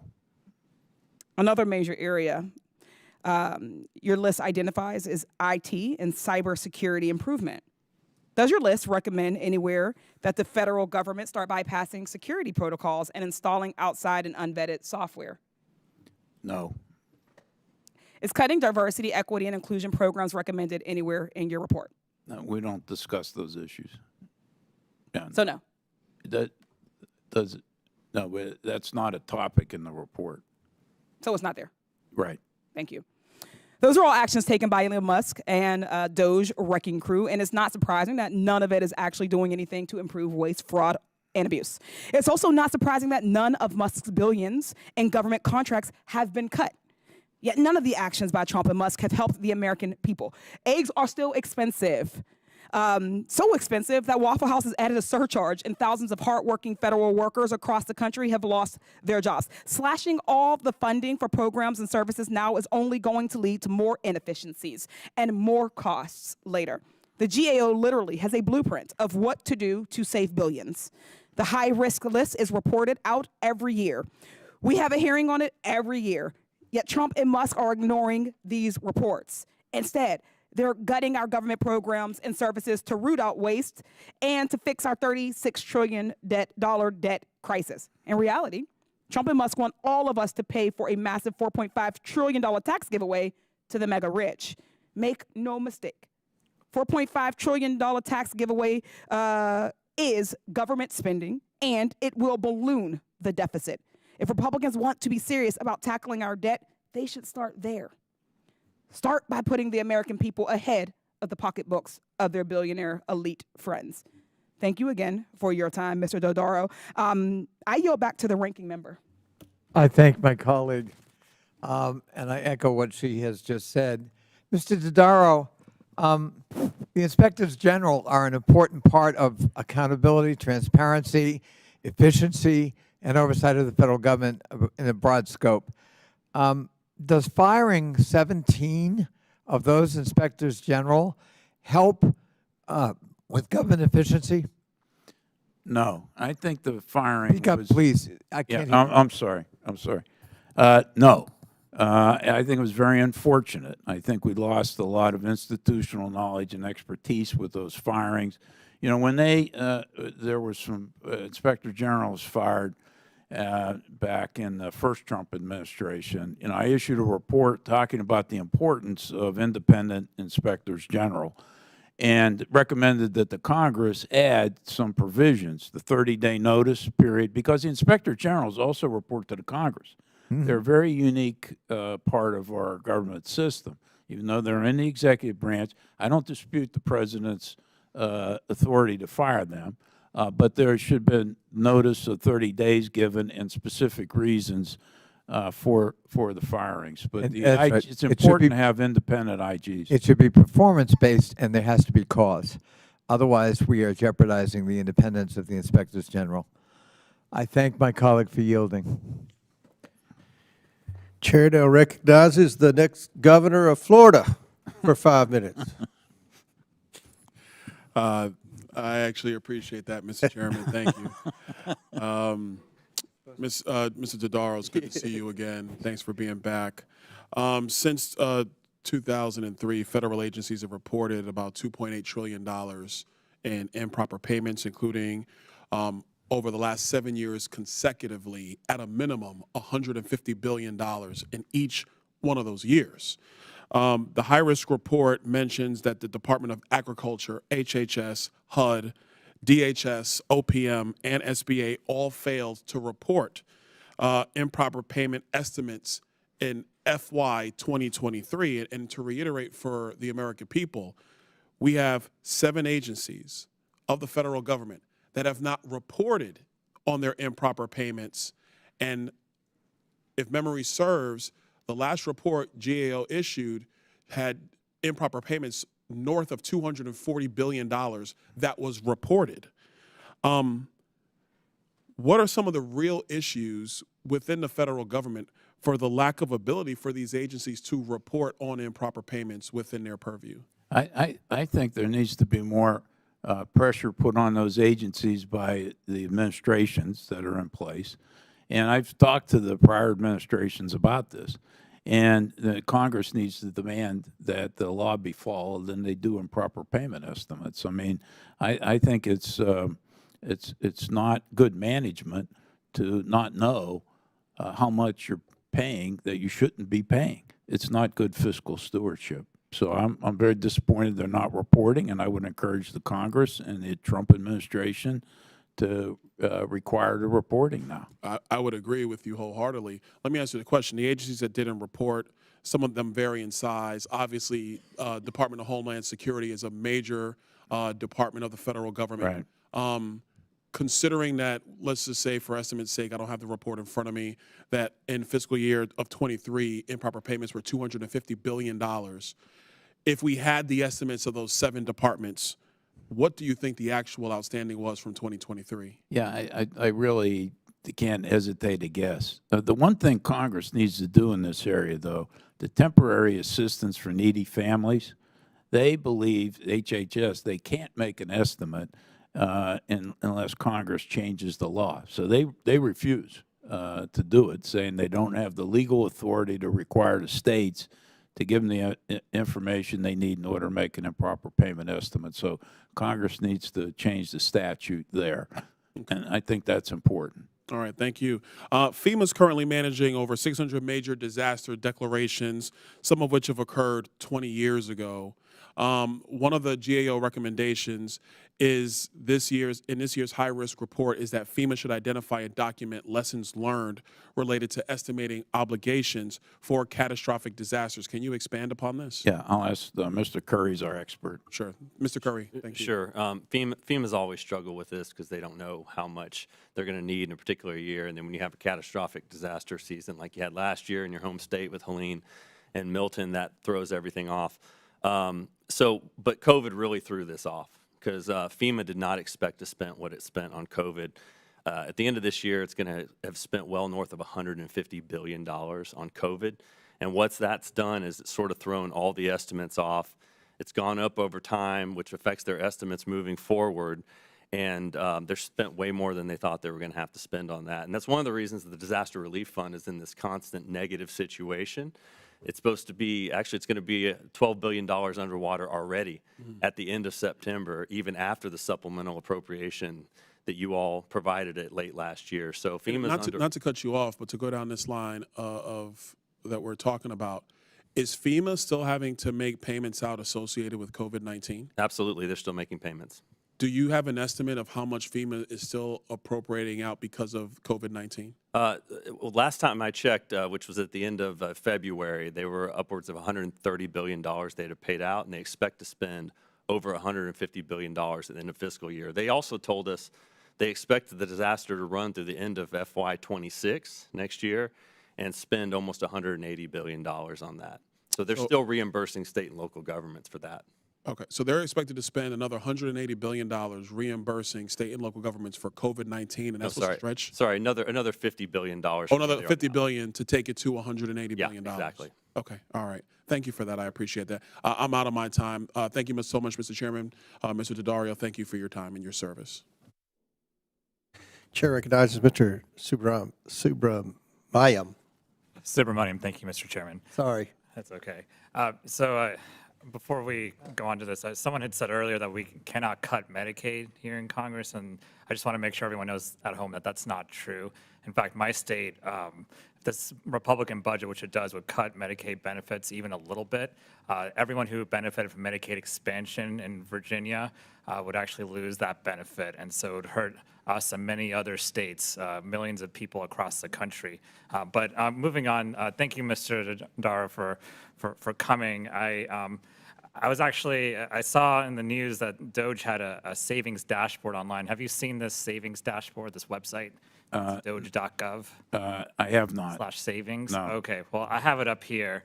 It says, let's balance the budget. DOGE's total estimated savings are $65 billion. But I'd like to enter into the record this article, February 25th, from the New York Times. DOGE quietly deletes the 5 biggest spending cuts it celebrated last week. The subtitle is, "The cuts highlighted on an earlier version of the wall receipts contained mistakes that vastly inflated the amount of money saved." How much money do you think DOGE is actually saving? Do you have just an estimate? I don't know. You don't really know? I don't know either. In fact, a lot of us don't know. We really want to ask them. It would be really nice if we could. Have you met with anyone at DOGE or Elon Musk? I have not. No.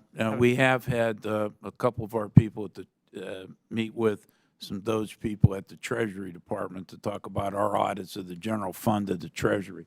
Since we audit the federal government's financial statements, we also audit the general fund, which is all the cash payment systems over there, too. They had some questions about our report. That's the extent of it so far. We have a number of requests from Congress to begin looking at their access to systems, and we will begin that work at a number of agencies across government. I've sent a lot of letters. Do you think, have they responded to any of your requests so far? We're just getting started. You're just getting, have you sent any actual requests to them? We've asked for an entrance meeting at the Treasury Department, and so we expect to. What do they say? Well, we're in the process. As far as I know, we're not having any. Okay. I tried to get into the Treasury Department. They wouldn't let me in. So. Yeah, well, we're their auditors. I guess that makes sense, but I'm a member of Congress, so that's why I was confused. I expect and anticipate cooperation. Interesting. And so just going on, I've heard a lot that this is about addressing the federal debt. And if you got rid of every single federal civil servant, how much of the federal debt would that actually pay down? Like, what do you think percentage? Yeah, the total federal payroll is less than 10% of the federal government's expenditures. Even the problem with our debt is you could eliminate almost the entire discretionary part of the budget, which is about 20, and still not really make an impact long-term on the deficit path that we're on right now. I mean, you're 36 trillion, in debt right now. The debt to GDP ratio from debt held by the public as a percent of gross domestic product this year will be 100%. In our entire history, it's only been 106% during World War II. Sure. Absent any change in fiscal policy, by 2050, it'll be over 200% of debt to GDP ratio. The only way to deal with this is to deal with the main driver, which is healthcare costs. Now, you can make inroads. You can make inroads, but in terms of but I would just say, so I would conclude from that then that this effort isn't actually doing much, if anything, to reduce the federal deficit, to reduce our federal debt. In fact, it's a drop in the bucket, I would say. And now let's look at what the federal civil servants who are being fired en masse, being targeted en masse, are actually doing. They're firing nuclear safety experts. Accidentally, they're trying to call them back. They can't even find some of their emails. They deleted all their contact info. They fired the staff researching bird flu, actually, which is very relevant today. They cut FDA, NIH, and CDC CDC staff. Some of the high-risk projects that you're talking about, the staff that's integral to implementing a lot of your recommendations were actually fired. And then even the website I was just talking about, this wall of receipts, they actually messed that up too. They said that they cut about $8 billion at ICE, but it was actually $8 million. And then that's setting aside the fact that they gave accidentally, perhaps, self-proclaimed racists actually read and write access to the critical treasury data that includes almost every American's personal information. And so I just doesn't seem like this is actually a very good, if they're trying to cut the deficit, if they're trying to get rid of waste, fraud, abuse, they're doing a really bad job, it sounds like. Thank you, I yield my time. Chair recognizes Mr. Burleson from Missouri. Thank you. Thank you so much. It's good to see you again. I will be sad after you leave. You had mentioned in the previous conversation the debt to GDP ratio at nearly 100%, but according to the debt clock at 36 trillion, with a GDP of 29.6 trillion, we're actually at 123%. Well, if you count, I'm counting just debt held by the public. The 36 includes debt that we owe to ourselves and intergovernmental transfers like back to Social Security and Medicare trust funds. So you're right. If you use gross debt, I'm using just debt held by the public. Over the next 10 years, we're planning to add another 20 trillion on the current spend level, correct? Yeah. So at what point do we end up in a situation where the interest, we can't make the interest payments? I think this is the big issue. And I've said we have tremendous interest rate exposure because we borrow short term. So we're always refinancing the debt that we had before. We never paid down anything. And rates are going up. And rates are going up, and that's what's happened. The interest on the debt in 2023 was $352 billion. This year it'll be $1 trillion. So, compound interest works well when you're saving, but not when you're borrowing. Yeah, and that's why, for me, the alarming number was seeing that the growth in the interest payments from last year to this year has been near over $200 billion. Yes. Just in the growth. Right. So when we're talking about a reconciliation package, if you're just going to cover the growth in the interest payments, you need to find savings of at least $2 trillion over the next 10 years, correct? Absolutely. Absolutely. This is a big problem. It is a really big problem, and I would really welcome if our Democratic colleagues would recognize this is not a Republican problem, it's not a Democrat problem, this is a math problem. This is a serious thing that I think we only have maybe a handful of years left to correct this before we end up in a debt spiral. Absolutely. And you're also going to confront the depletion of the Social Security Trust Fund and the Medicare Part A Trust Fund in 8 years. Yes. 8 to 11 years. Yeah, and it depends on, the trustees' estimates will be out in another couple of months, and I wouldn't be surprised if those dates are moved up a tad. So if we're having a mandatory spending conversation, and this is what my question to you is that if, as someone who doesn't, and I think that we universally, even though we're going to be criticized as though we're trying to kick people off of Medicaid, if the goal is not to kick anybody off of Medicaid that needs it, what are the different solutions that are in our toolbox where we could eliminate improper pay? I would hope to think that Democrats are not opposed to eliminating improper payments in Medicaid. No. Right? One would hope. One would hope that they would not be opposed to finding fraudsters or people that are, that are not supposed to be receiving the benefits. One would hope that you would want to find ways of getting the best bang for your buck within the program. So, for example, and that's what I want to kind of drill down to. At the end of the day, this is the healthcare industry and the costs of healthcare that the federal government is having to deal with. Medicaid and Medicare and even the insurance on the lives of the federal workforce, correct? Yes. So what can we do?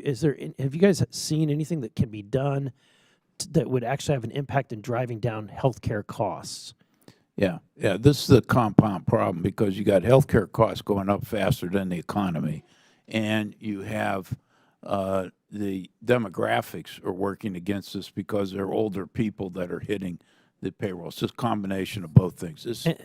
And then I wanted to, Sure. if you could answer this before my time runs out, Sure. within your answer, I noticed there was a study that was done in 2019. I'm hoping that you have new studies that indicated when you studied the impact that PBMs had and whether or not that money was actually, the savings was actually coming back to the federal government or to the, and if there's new data, because at that time it was 96% that was coming back in savings.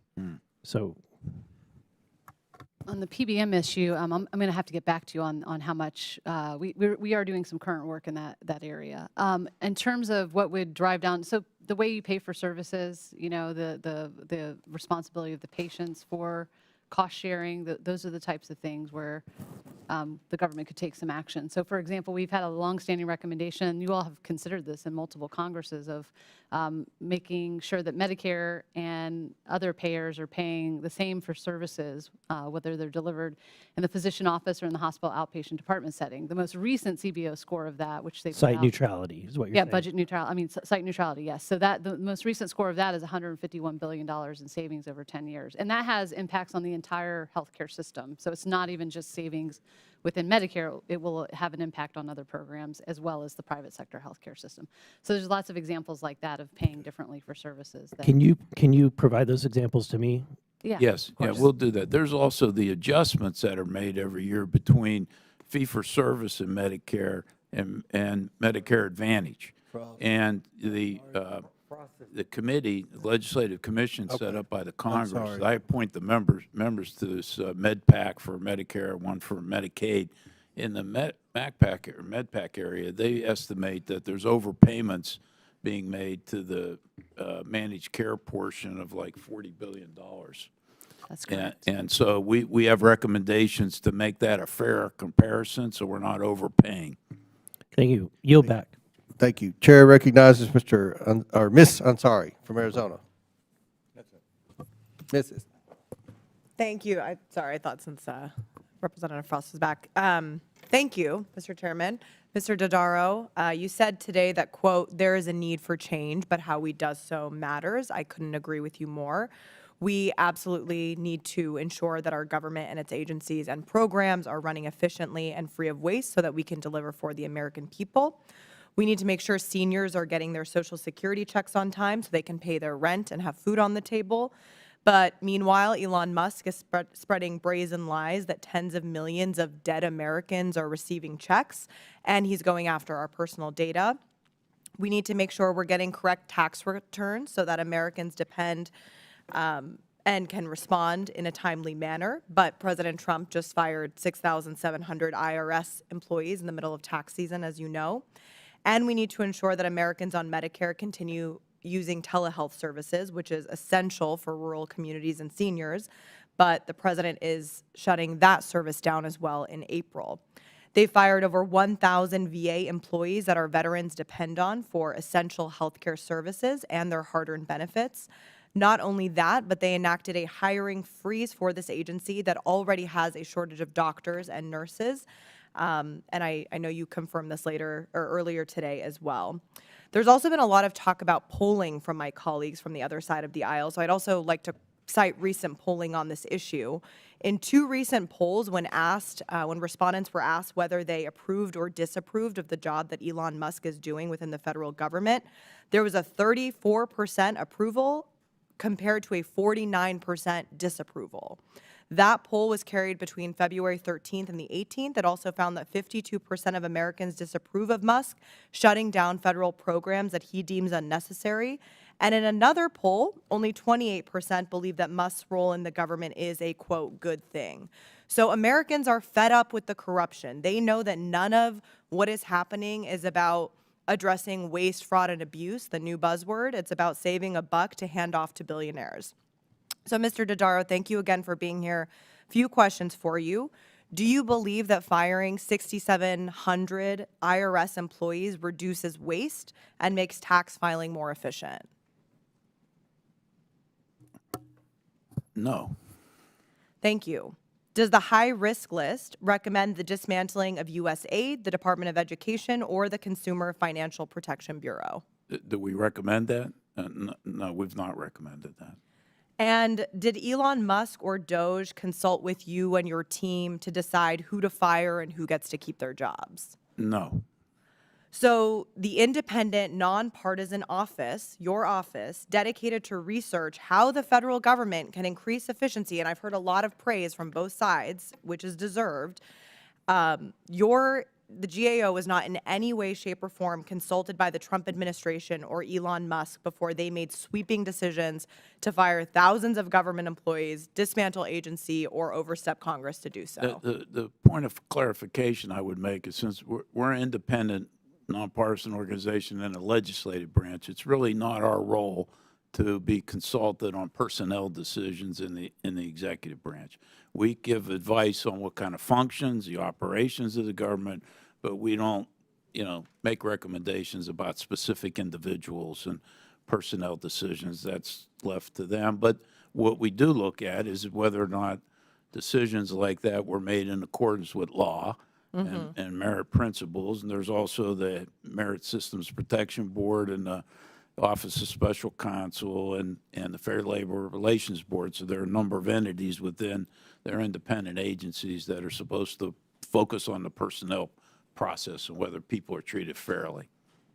Thank you. That clarification is helpful. It's overall extremely alarming to me that you were not consulted in such sweeping, rapid changes that have come about. Your recommendations, as you said, many of them have been around for years and still remain an issue that we very much should be tackling. But the corruption of Doge and Elon Musk, and to a point that's already been said, if they are, if they believe what they are doing is correct and they are tackling these issues for the American people, I welcome them to come here and speak to us as well. So thank you again so much. Chair now recognizes Mr. McGuire. Thank you, Mr. Chairman, and thank you, Mr. Dodaro, for your service, and I wish you the best in retirement. Our country's in big trouble. $36 trillion in debt. We should be sounding the alarms all over the place on both sides of the aisle if it was $1 trillion. If you spend more money per day in your household than you make per day, you'd be out on the street. And if you were a business and you spend more than you bring in per day, you'd be out of business. If the government was a business... Please talk into the microphone there so that can If the government was a business, it would be out of business.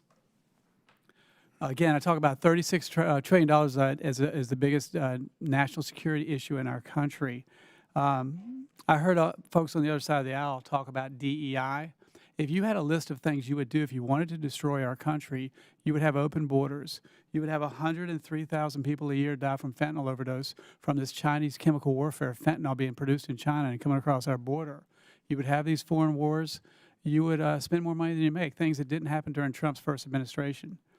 I heard them talk about DEI. You know what DEI stands for? Didn't earn it.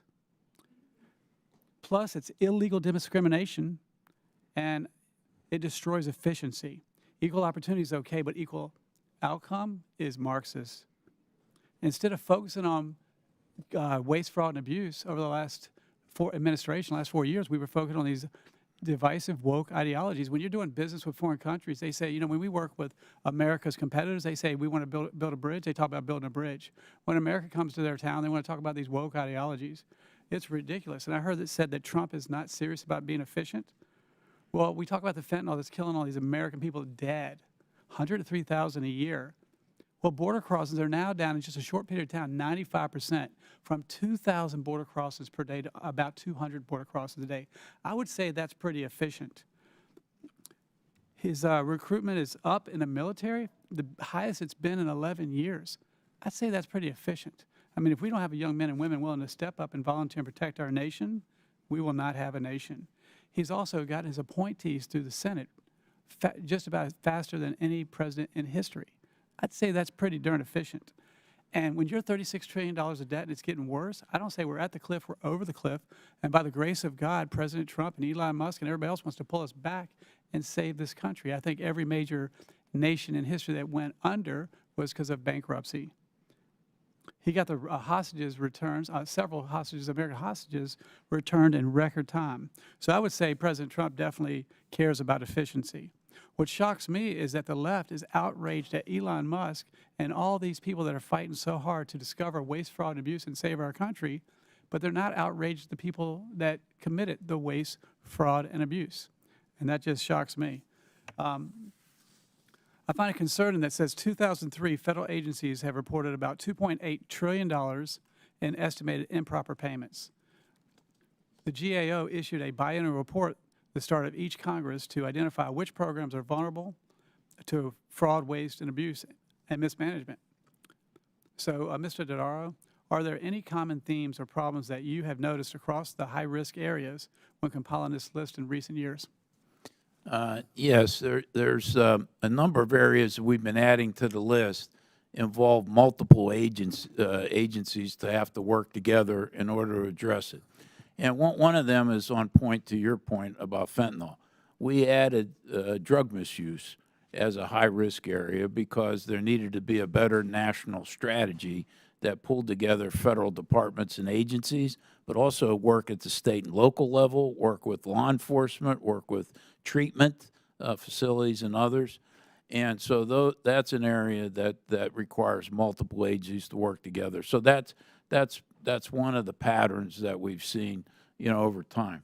Well, I would say the American people, we the people, are sick and tired of being ripped off.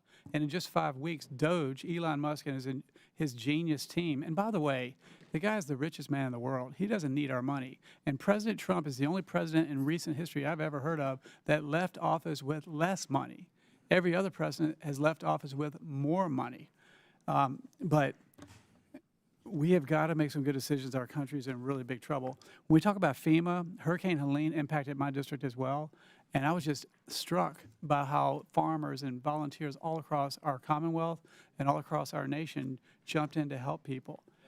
What are some things that we can do? Like I've heard it proposed that FEMA, some of the FEMA duties can be returned to the governors.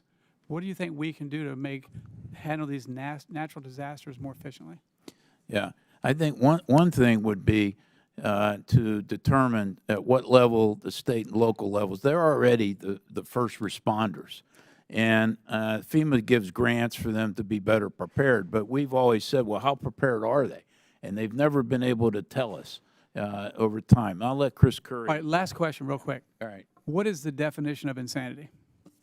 Well, the common definition that's used is keep repeating the same thing over and over again and expecting a different result. Yes. So we have to move quickly. I don't know if you know who Mr. Wonderful is. Kevin O'Leary, very successful businessman. He's on CNN. He's saying that Doge should move faster than it's moving and should cut 20% more. And then you rebuild from there because we are in drastic times. Desperate times require desperate measures. Thank you very much. All right. Yield back. We'll provide answers on FEMA for the record. Chair recognizes Mr. Frost. Thank you, Mr. Chair. Mr. Dodaro, thank you so much for being here today. The GAO, Government Accountability Office, is really important, thoughtful, expert reports that help us save billions of dollars every year, and I thank you for that work and thank your staff for that work. The GAO couldn't be more different than Trump and Elon Musk's Doge.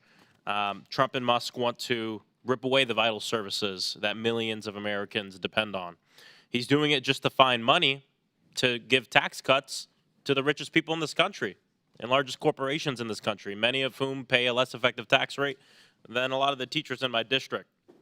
Doge will save nothing for the American people while making everything worse for us, while trying to find room to give tax cuts to the richest people in this country. Shamefully, those cuts include cuts to our military veterans, including the nearly 32,000 veterans that I proudly represent. And I take this subject personally because I'm the son of a veteran. I come from an Air Force family. How my family's been in the Air Force so long, they were in it when it was the Army Air Corps. And so I take this very personally. Mr. Dodaro, VA healthcare is on the GAO's high-risk list. How have staffing challenges at the VA contributed to this? And I'll ask Ms. Farb to come up, but they've contributed to it very significantly. Jess?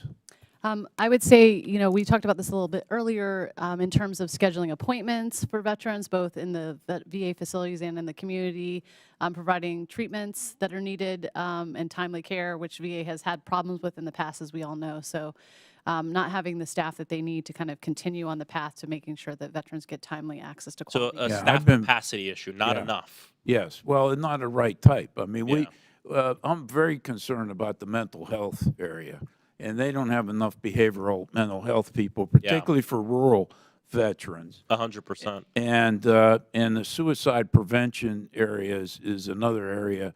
You know, the last I checked, there were 17 veterans a day die by suicide. It's a national disgrace, in my opinion, that we're not better supporting these people, which is why I added it to the high-risk list. And so they need doctors, nurses, they need the proper care. And also the proper handoff if they go to the community care process as well. So it's an issue that we need to be very careful on how we handle and make sure it's done properly. I 100% agree with you. I was actually about to ask you about the VA's need to hire more psychiatrists and psychologists, and I appreciate you bringing that up. Right.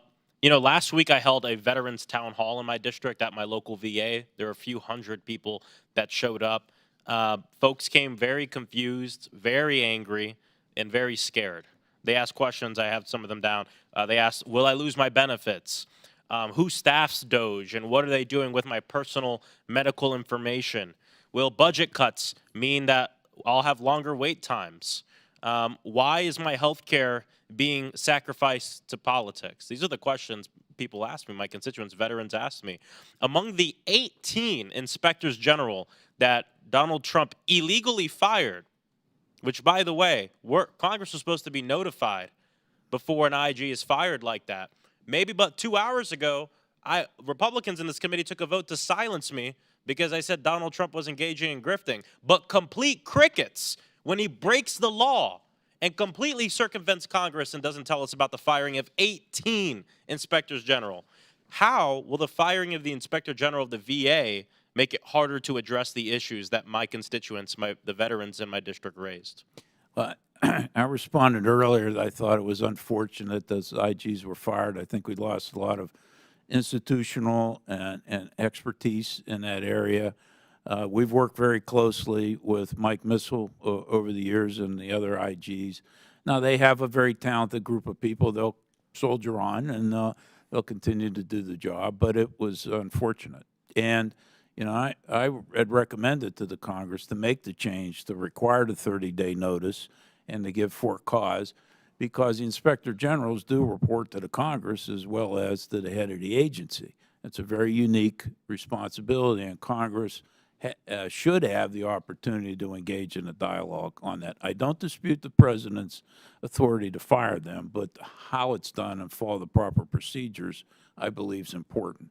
Thank you. The Orlando VA healthcare system already suffers from critical staffing shortages. I mean, the people there, who a large percentage of them are veterans themselves, are doing a great job. They're doing what they need to do, but they don't have the staff capacity necessary to be able to meet the demand, to be able to live up to our promise to people who put their lives on the line for the safety and security of this country. And that's something I take very seriously. It's something that a lot of my Republican colleagues used to take very seriously, but times change. Thank you so much, and I yield back. Chair recognizes Mr. Gill from Texas. Thank you, Mr. Chairman, and thank you for holding this hearing today. I'd like to start by addressing a few of the concerns that our colleagues have had on the other side of the aisle about the Doge movement and Elon Musk in particular. And first, they're telling us that what Doge and Elon Musk are doing by firing federal workers, many of whom aren't showing up to work to begin with, is somehow cruel. And I'd like to say that perhaps what is actually cruel is bankrupting our country by funding a federal workforce that isn't working. What is cruel is driving up inflation by spending more money than our federal government has, harming working class families across the country. What's cruel is consolidating power in an undemocratic administrative state that doesn't answer to anybody, apparently, if they had their way. You know, no federal worker has a right to work for the U.S. government, but our children do have a birthright to inherit a country that isn't bankrupt. And that is what House Republicans and President Trump and Elon Musk are trying to do by cutting out waste, fraud, and abuse from the federal government. What Elon Musk is doing isn't cruelty, it's altruism. And it's the first time anybody has been able to actually right-size our federal budget. And we should be applauding him, regardless of which side of the aisle we sit on. I'd also like to address the idea that Elon Musk and President Trump are somehow corrupt in right-sizing the federal government. If you want to know where the real corruption is, let's look at which side of the aisle has been benefiting from this slush fund that we've been giving out with very little accountability. It tends to be left-wing pet projects, left-wing media like NPR and PBS, who always routinely run cover for Democrats while attacking Republicans. It's left-wing advocacy groups and NGOs that are taking our tax dollars and promoting DEI programs and transgender surgeries and girl-powered climate action, whatever that means. These are all left-wing movements that are being funded by our tax dollars. And it raises the question of how successful would the leftist political movement be in America if it weren't for the fact that their whole movement is subsidized by taxpayers. That is what corruption is. And we're finding out now recently that Stacey Abrams is part of the grift as well. Apparently, the EPA gave $2 billion to a group called Power Forward Communities that was funded in late 2023 and had only reported $100 in total revenue. Power Forward Communities had no business managing a grant that large, of course, but they were appealing for Democrats. The co-chair of Power Forward Communities is Sean Donovan, who previously served as Barack Obama's director of HUD and OMB.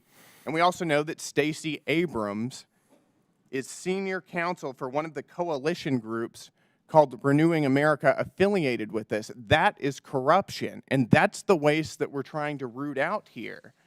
They talk a lot about Elon Musk and Doge and having access to American data.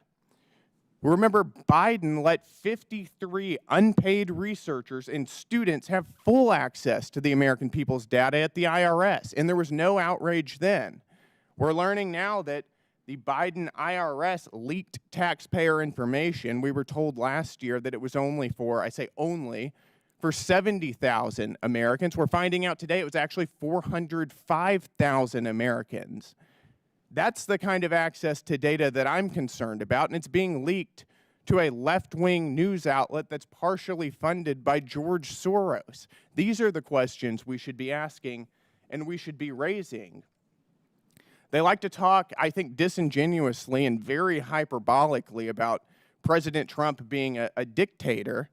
As they know, Article 2 of the Constitution says that the executive power shall be vested in a president of the United States of America, not in a technocratic, undemocratic, unelected administrative state that they've been propping up for so long. We're a republic, not a European-style technocracy. And that's why our country is the global leader and Europe is not.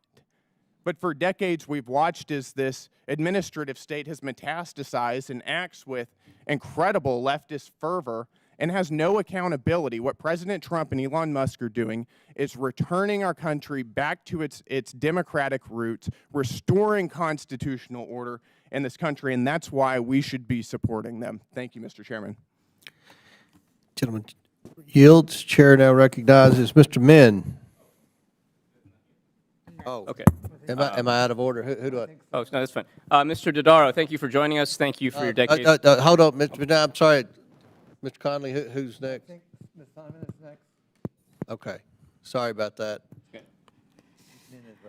Okay. Thank you, Mr. Chairman, and thank you, Ranking Member. I appreciate your testimony today, sir, and thank you as a MPA master's student a few years ago. I spent an awful lot of time reading your reports, and I really, really appreciate the level of professionalism that you've led, and thank you for your service. You know, my colleague, Mr. Frost, you talked a bit about veterans, sir, and I appreciate that. My mother served the Veteran Administration for over 35 years. You know, if you call 415-221-4810, or in Phoenix, 602-277-5511, or in Texas, 713-791-1441. We know now when veterans, mothers of veterans, partners of veterans, when they're calling, there's only 3 of many VAs in the country, folks are not going to answer the phone. On February 14th, this administration fired over 1,000 VA workers. 1,000 VA workers. So, you know, when you cut staff, you cut services. And when you cut services, these are more than just budget decisions. It's a betrayal of the American promise. Our servicemen and women deserve better. They fought in the line of fire with an understanding that when they came home, they would have efficacious health benefits, social services, mental health services. That was our promise.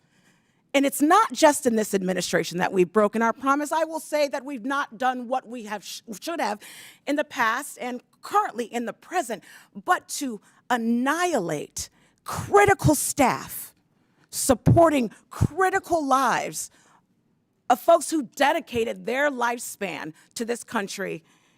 It's a betrayal of a lexicon of America First that I am hearing every single day. You know, sir, I don't have a question for you. Again, I'm thanking you. But last week, I visited an NIH-funded clinic. And I know we are not talking so much about NIH in your report. A Nobel Prize-winning scientist and physician scientist on her team and young American students have dedicated their professional careers to ending genetic diseases like sickle cell. They're there. They have a cure. The trials have gone really, really well. They're looking at moving forward treatment for ALS, and for folks who have suffered from ALS and have buried your uncles and your mothers and your fathers and your cousins and your nieces, you know the devastation of that disease. For folks who are struggling themselves with dementia, you know the devastation and the whirlwind financially that your families have had to go through. This lab in Berkeley, California, has the best and the brightest scientists, and they are facing, because again, of this effort to move efficiency, a $37 million cut that will all but halt the research and send those students home. That is not fear-mongering, that is fact. So for all of the patients, those who are in the operating rooms, sitting outside waiting for your folks to come out, those folks who are care workers, sitting at home trying to figure out how you're gonna make ends meet because you can't work because your father has devastating dementia, I want us to understand what is at play. I'm not blaming anyone. What I'm saying is we're making bad decisions. Yes, we need a more efficacious government, but when you attack the sick, when you attack literally the scientists who are going to cure Americans, we're lying to the people here. Those young people, I met one young man who has dedicated his life to curing cancer. He is in that lab. He doesn't know if he's going to be able to continue. America First looks something very different than what we're purporting here today about creating an efficacious government. The last thing I will say, and I again appreciate knowing a lot about your organization, and while you don't provide direction necessarily to government departments when they've done staff reductions, what your agency has done is guide directors to make those reductions using a process that is concurrent with evaluations, concurrent with making sure that there's deep communication, making sure that those employees have an exit plan that will not exacerbate homelessness in our communities, thousands of workers have been laid off with no evaluation. We have not stayed true to our union contracts. We need to create a government that is efficacious and efficient, but this ain't it. Thank you so much. I yield my time. Gentlelady yields back. Chair recognizes Mr. Fallon from Texas. Mr. Chairman, thank you. You know, we sit here all day and we hear folks pontificating, and it's the same old broken record. And I fear that it's going to be like this for 2 years, that, you know, you hear Elon Musk, and you do hear fear-mongering, and you do hear billionaires, unelected oligarchs, blah, blah, blah. Fact of the matter is that when I was serving in the Air Force, I saw many federal workers that did a fabulous job. They were gold coins for this country. Unfortunately, I saw equal, probably slightly larger number that were a complete waste of taxpayer money. It was just not operating efficiently, and they didn't have the motivations, and that's why I think even the father of modern progressivism, Franklin Delano Roosevelt, feared and was not a fan of public sector unions. I want to thank you, Comptroller General Dodaro, for your years of service. Half a century, dare I say, started when you were 5. You had an illustrious career, a very successful one, and a decade and a half in your current position. And sincerely, thank you. Also, you've done significant work with operating and efficiencies in the federal government. I think that you could argue, in a sense, that you were Doge before Doge, or Doge was cool, or at least for half the people on this committee cool, what have you. But the concept isn't new. Long before Donald Trump ever ran for public office, you were doing your work and looking to get a lot of bang for that taxpayer buck. And that's something that should be bipartisan. Doesn't seem to be, unfortunately. But, you know, I'm an eternal optimist, and we can hope for a better day tomorrow. Do you think, sir, that the federal government does, or will operate at maximum efficiency right now? It does not. It does not even close. Listen, I had a small company of 100 employees, private sector. I was making a buck. We didn't operate at maximum efficiency. It would be wonderful if we could, but you can't. And there's absolutely no way federal bureaucracy of millions of people. I mean, what are you finding? What is it, about $40 billion a year that you've saved? Yes. Because you're doing your work, and maybe we could argue that oversight and accountability works. Looking for those efficiencies and quantifying that and trying to organize it into an effort where we can increase the scale, I think it's a good thing for the country. And I just went to Austin, Texas. I was in the Texas legislature for 8 years in the House and the Senate, and visited with some of my colleagues and then some experts in the Inspector General's office, rather, in Texas. And they were telling us, in their professional opinions, and these folks have done it. One of them, Mr. Chairman, served for 25 years investigating primarily Medicaid fraud. And I asked, in your professional opinion, after a quarter century doing what you've done, of the $50 billion that Texas spends on entitlements, what majority of that is fraud, waste, and abuse? What percentage, rather? And he said at best 10%, and at worst probably just north of 20%. Yeah. So just in Texas alone, we're talking about probably $7.5 billion of money that's spent by the taxpayers, but it's not getting to the people that need it.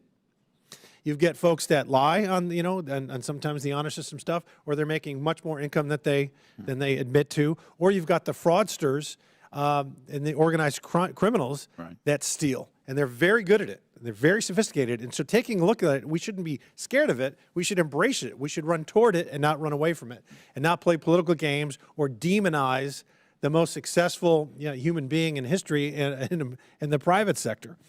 So I wanted to ask you also, sir, some of these initiatives that you had with your high-risk list will, I believe, need congressional action. What specific actions can we realistically take, you think, in the next year or two to see a noticeable difference and improvement? Yeah, one is to make permanent the use of the death master file, to have Social Security give it to the Treasury Department.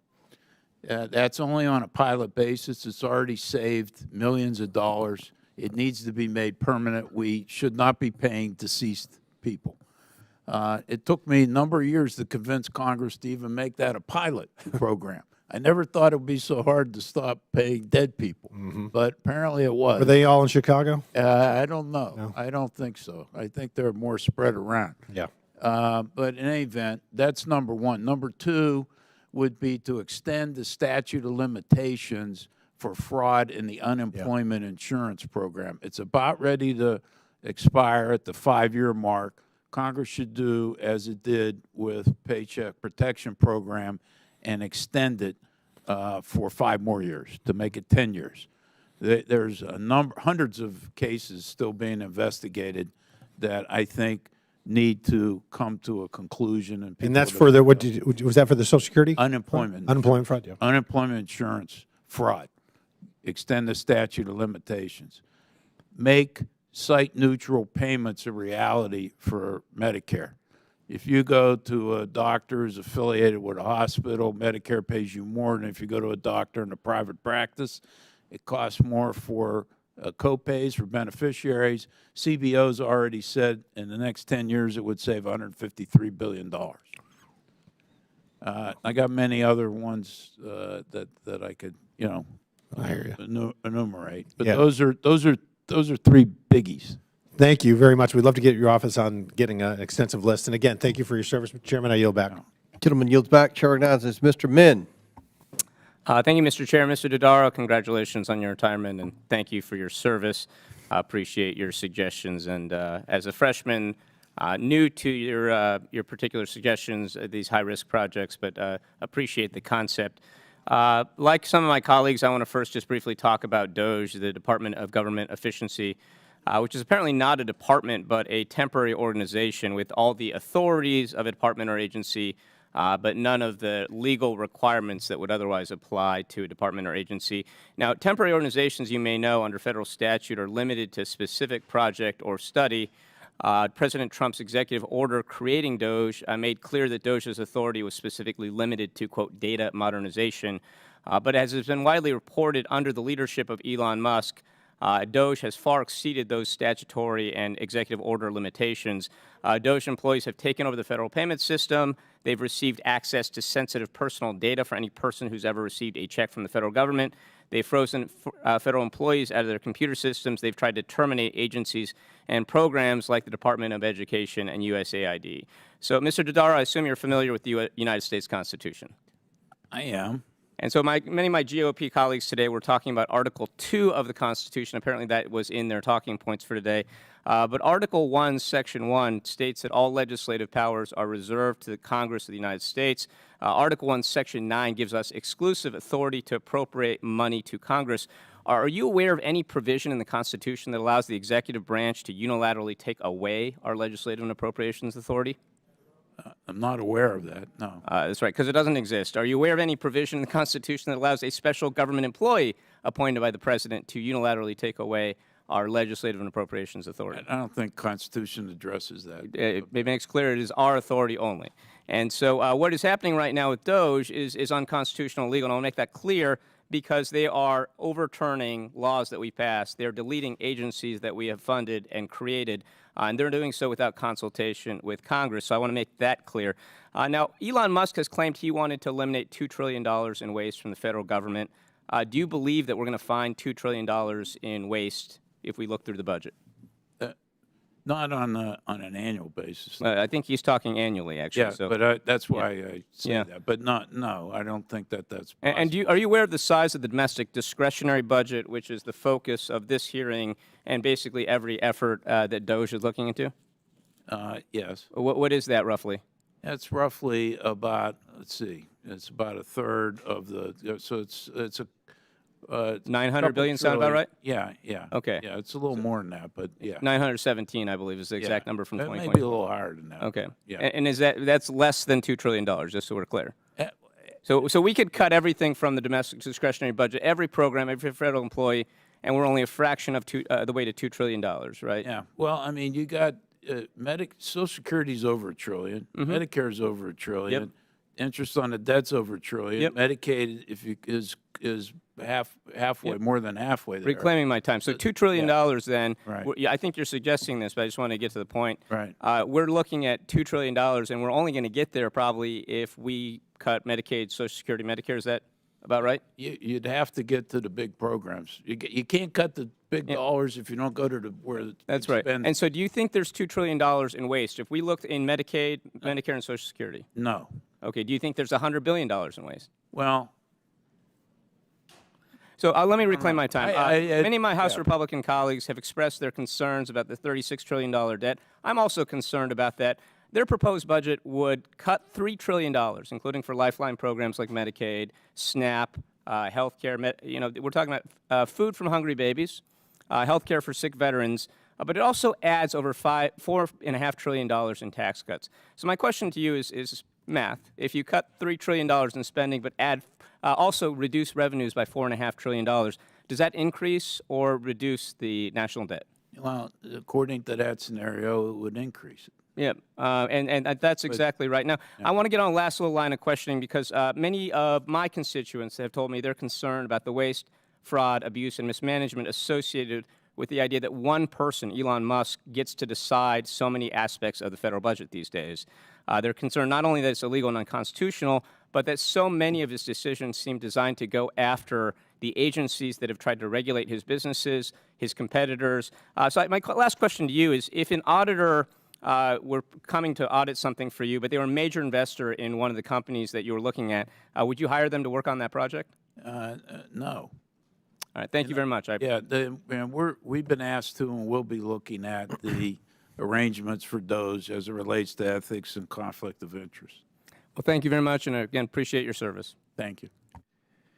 Chair now recognizes himself for 5 minutes. Mr.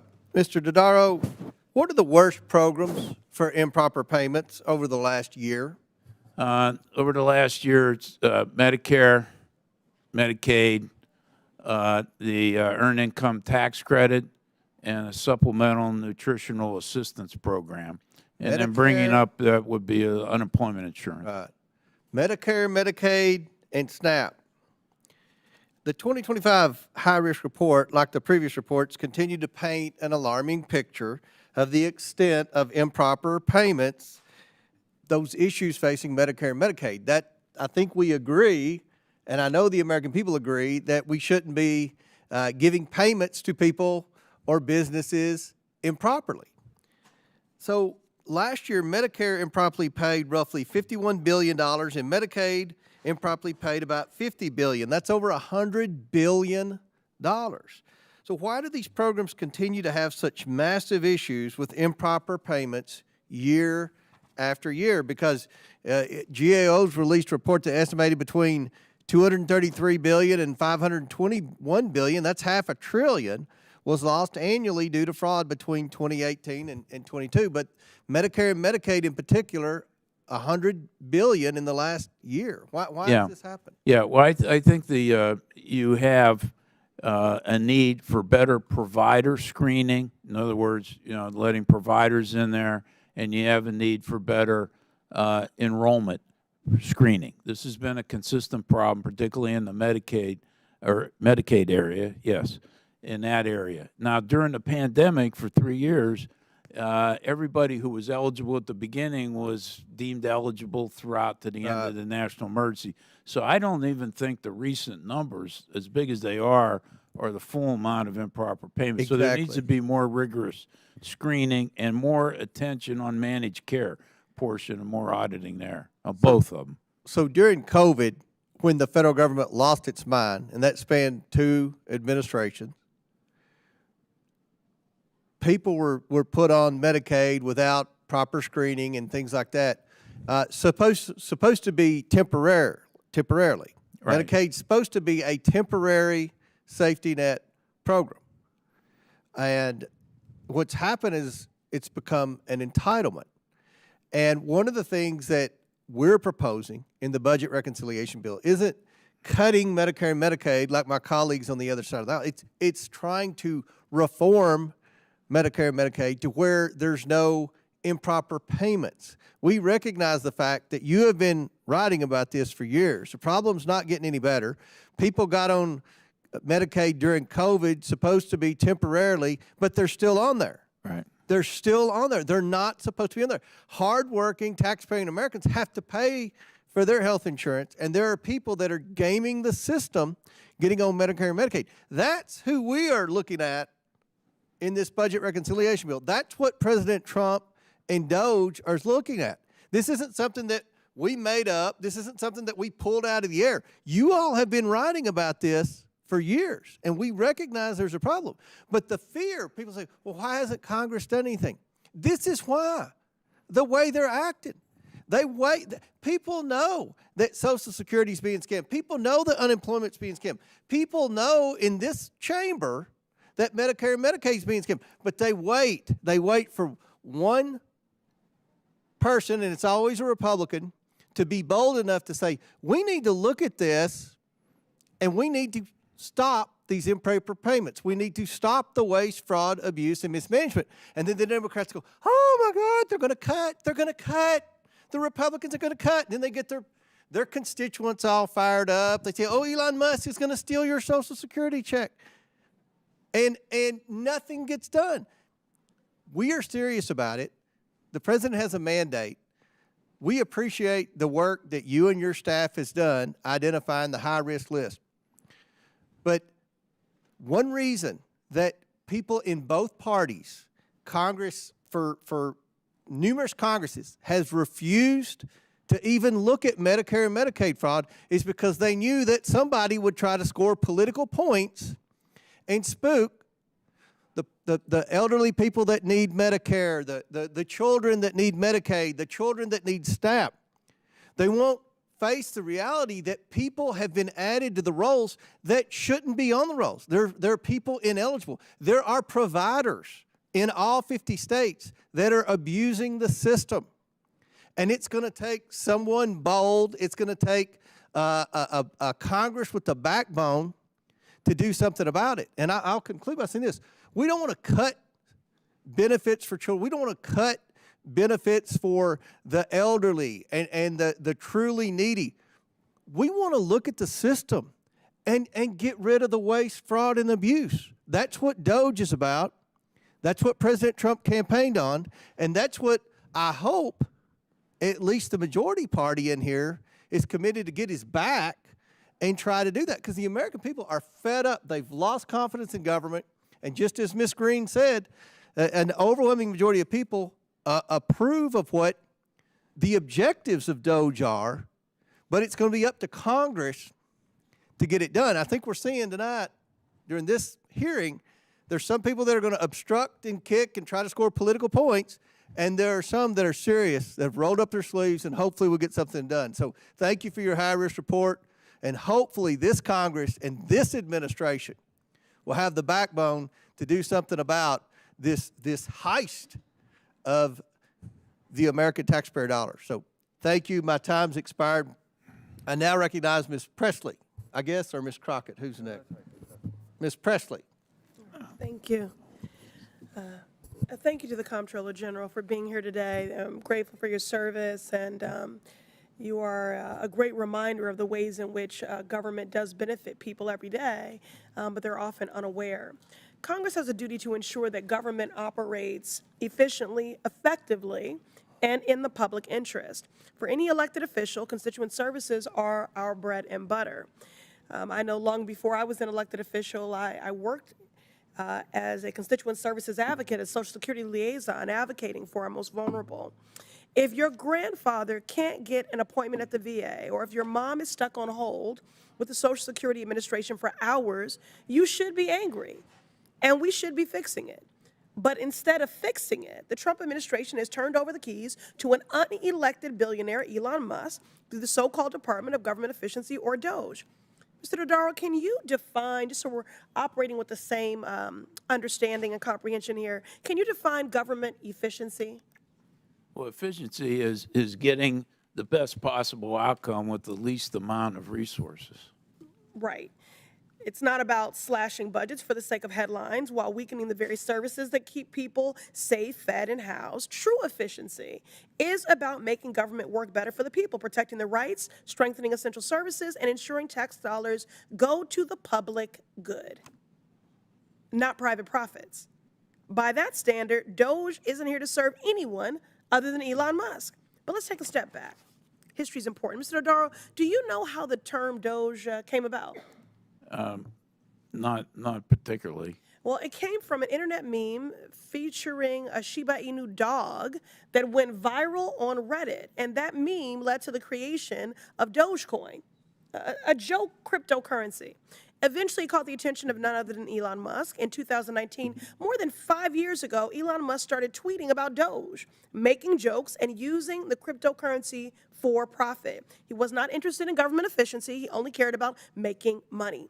That's why the actual creator of Dogecoin said that Elon, quote, was and always will be a grifter, unquote. Mr. Chair, I ask unanimous consent to enter into the record this article titled Dogecoin co-creator calls Elon Musk a grifter who had trouble running basic code. Without objection. It's ordered. Talk about didn't earn it. So here we are. In 2025, and Elon Musk is still using Doge to make money. This time, instead of pumping up a joke currency for his own profits, he's using a meme-inspired agency to launch a hostile takeover of the federal government. Doge has recklessly fired FAA employees and attacked the agency, all while Musk's own aerospace business benefits from regulatory rollbacks. Make it make sense. Doge dismantled the Consumer Financial Protection Bureau, a watchdog agency that returned $21 billion to victims of fraud when he heard it was planning to investigate his company. And just last week, in a moment of stunning incompetence, the administration frantically tried to unfire hundreds of employees they had to let go the day before. Why? Because those employees were overseeing our nuclear stockpile. Those employees were managing the bird flu outbreak. Those employees were providing not nice to have, but essential must-have services that all of our constituents rely on. Mr. Dodaro, do firing workers and then trying to unfire them sound like government efficiency to you? It's not a best practice. Sure doesn't to me. What kind of efficiency makes people hungrier? What kind of efficiency makes people poorer? What kind of efficiency makes people less safe? If Trump and Musk truly wanted to make government better, then they would turn to the actual efficiency experts at the Government Accountability Office. But this was never about efficiency.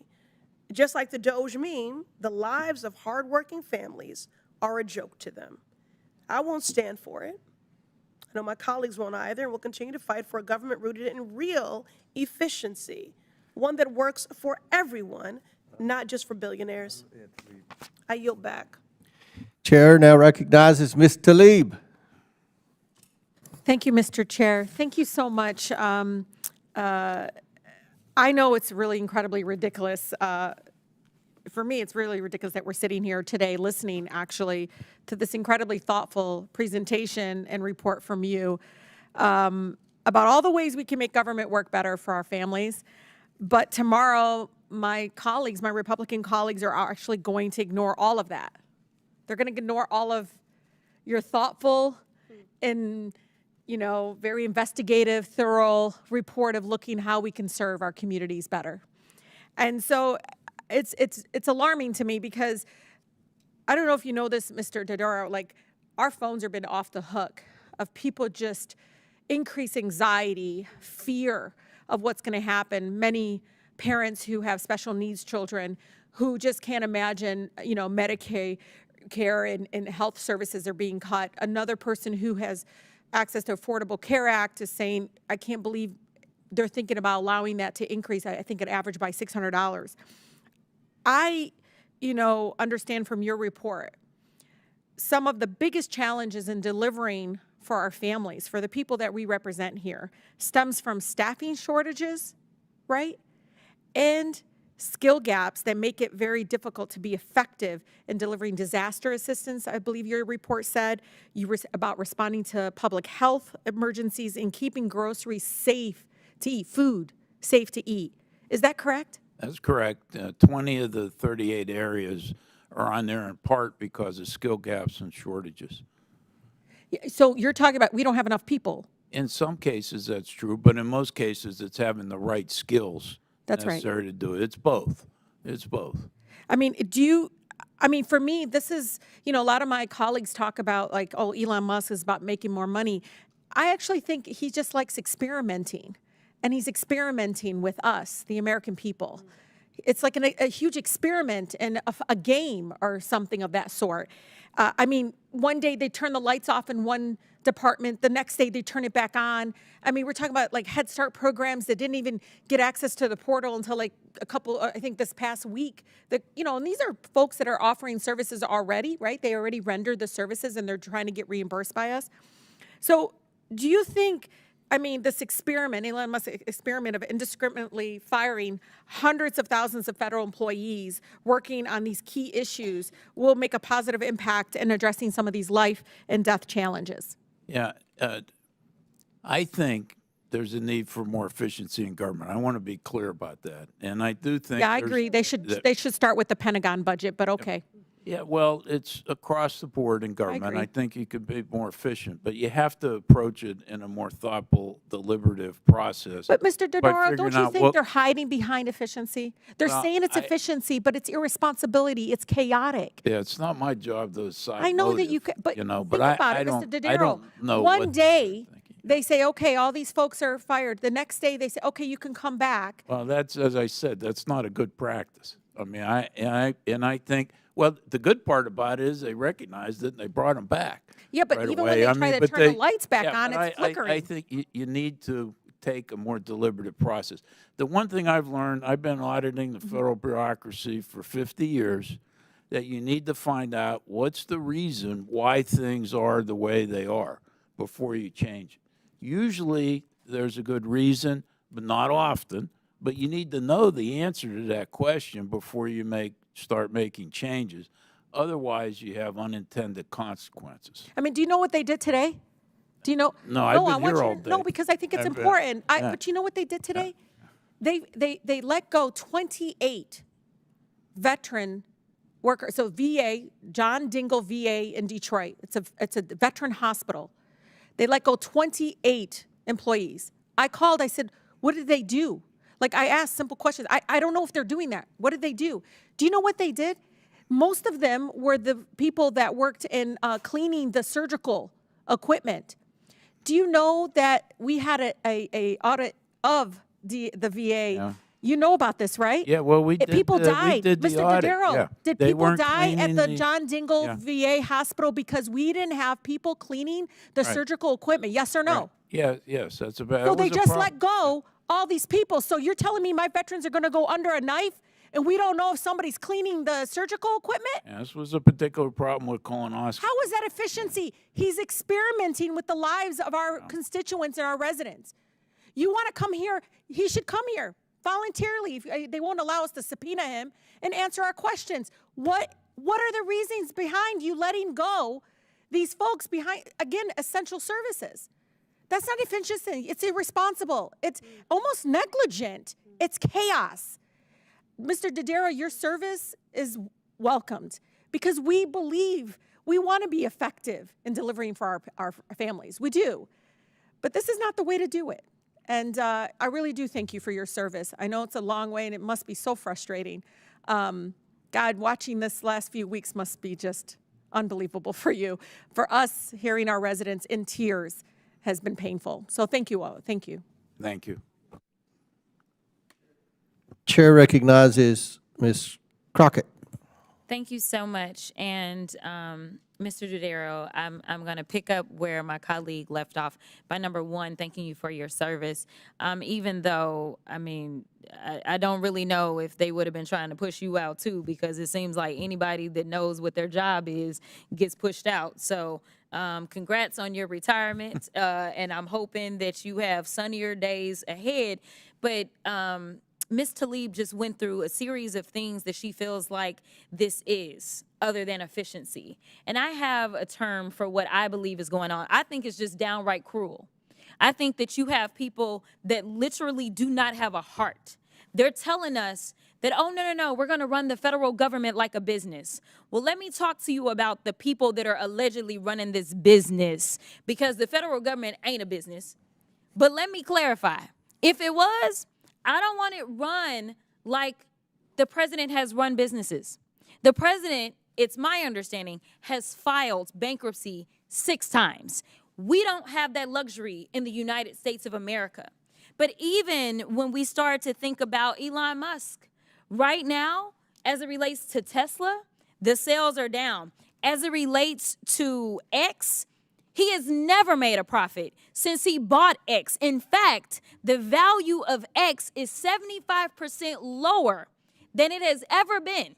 So if I am going to go look for somebody to run a business, I'm going to look for someone who is going to run one successfully. And before people start screaming and yelling about, well, he's a billionaire. Yeah, when you know the right people and they'll just give you money, then you can become a billionaire too. And maybe one day all of us will have that kind of access. But until then, I want to talk about the fact that congressional Republicans, again, as it's been stated, they don't care about government efficiency no more than they care about government services and programs that constituents rely on. And just like Elon is hiding from this committee, Republicans are now hiding from their constituents. Under the current Republican budget proposal, 166,000 people in the chairman's district could lose their Medicaid benefits, including more than 70,000 children. The same for the chairwoman of the DOGE subcommittee. Under the current budget proposal, 120,000 people in her district could lose Medicaid benefits, including 75,000 children. This is what efficiency looks like to Republicans, selling out their own constituents to pass tax cuts for their billionaire donors and friends. And rather than taking GAO's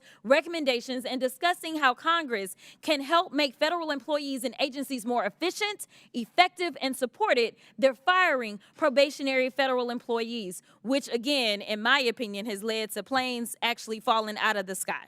But nevertheless, which is crazy because no one has been more unproductive than the Republicans on the Oversight Committee. Nevertheless, Mr. Dodaro, of the 38 high-risk areas in GAO's 2025 report, more than half are due in part to staffing or skills gaps, which you've already discussed.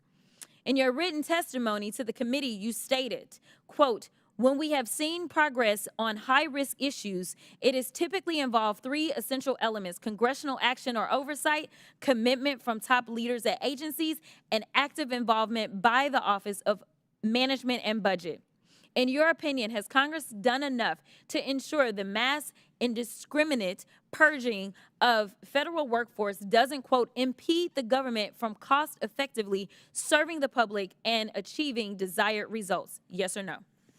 Well, I talked before about telling the truth, the whole truth, and nothing but the truth. Sometimes it's not a yes or no. I think Congress should get more engaged and proactive in this area. I've always encouraged administrations in the past to consult Congress in making some changes. Many of these things deal with laws that Congress passed, and I think Congress needs to get more active. I agree.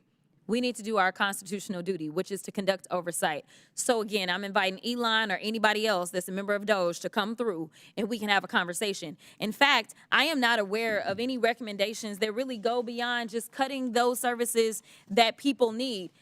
There's not been any talk about cutting any of Elon's contracts, though. Not a one. Not that I'm aware of. Maybe you're aware of it, but you are aware that Elon has been getting money from the federal government for a number of years, correct? Yes. Okay. And it's my understanding that he has not made a recommendation to cut any of his money as we are trying to save money and save this country. At the end of the day, what I am going to say is that we had the National Highway Traffic Safety Administration open 5 investigations on Tesla for complaints of unexpected braking, loss of steering control, and crashes while cars were in self-driving mode.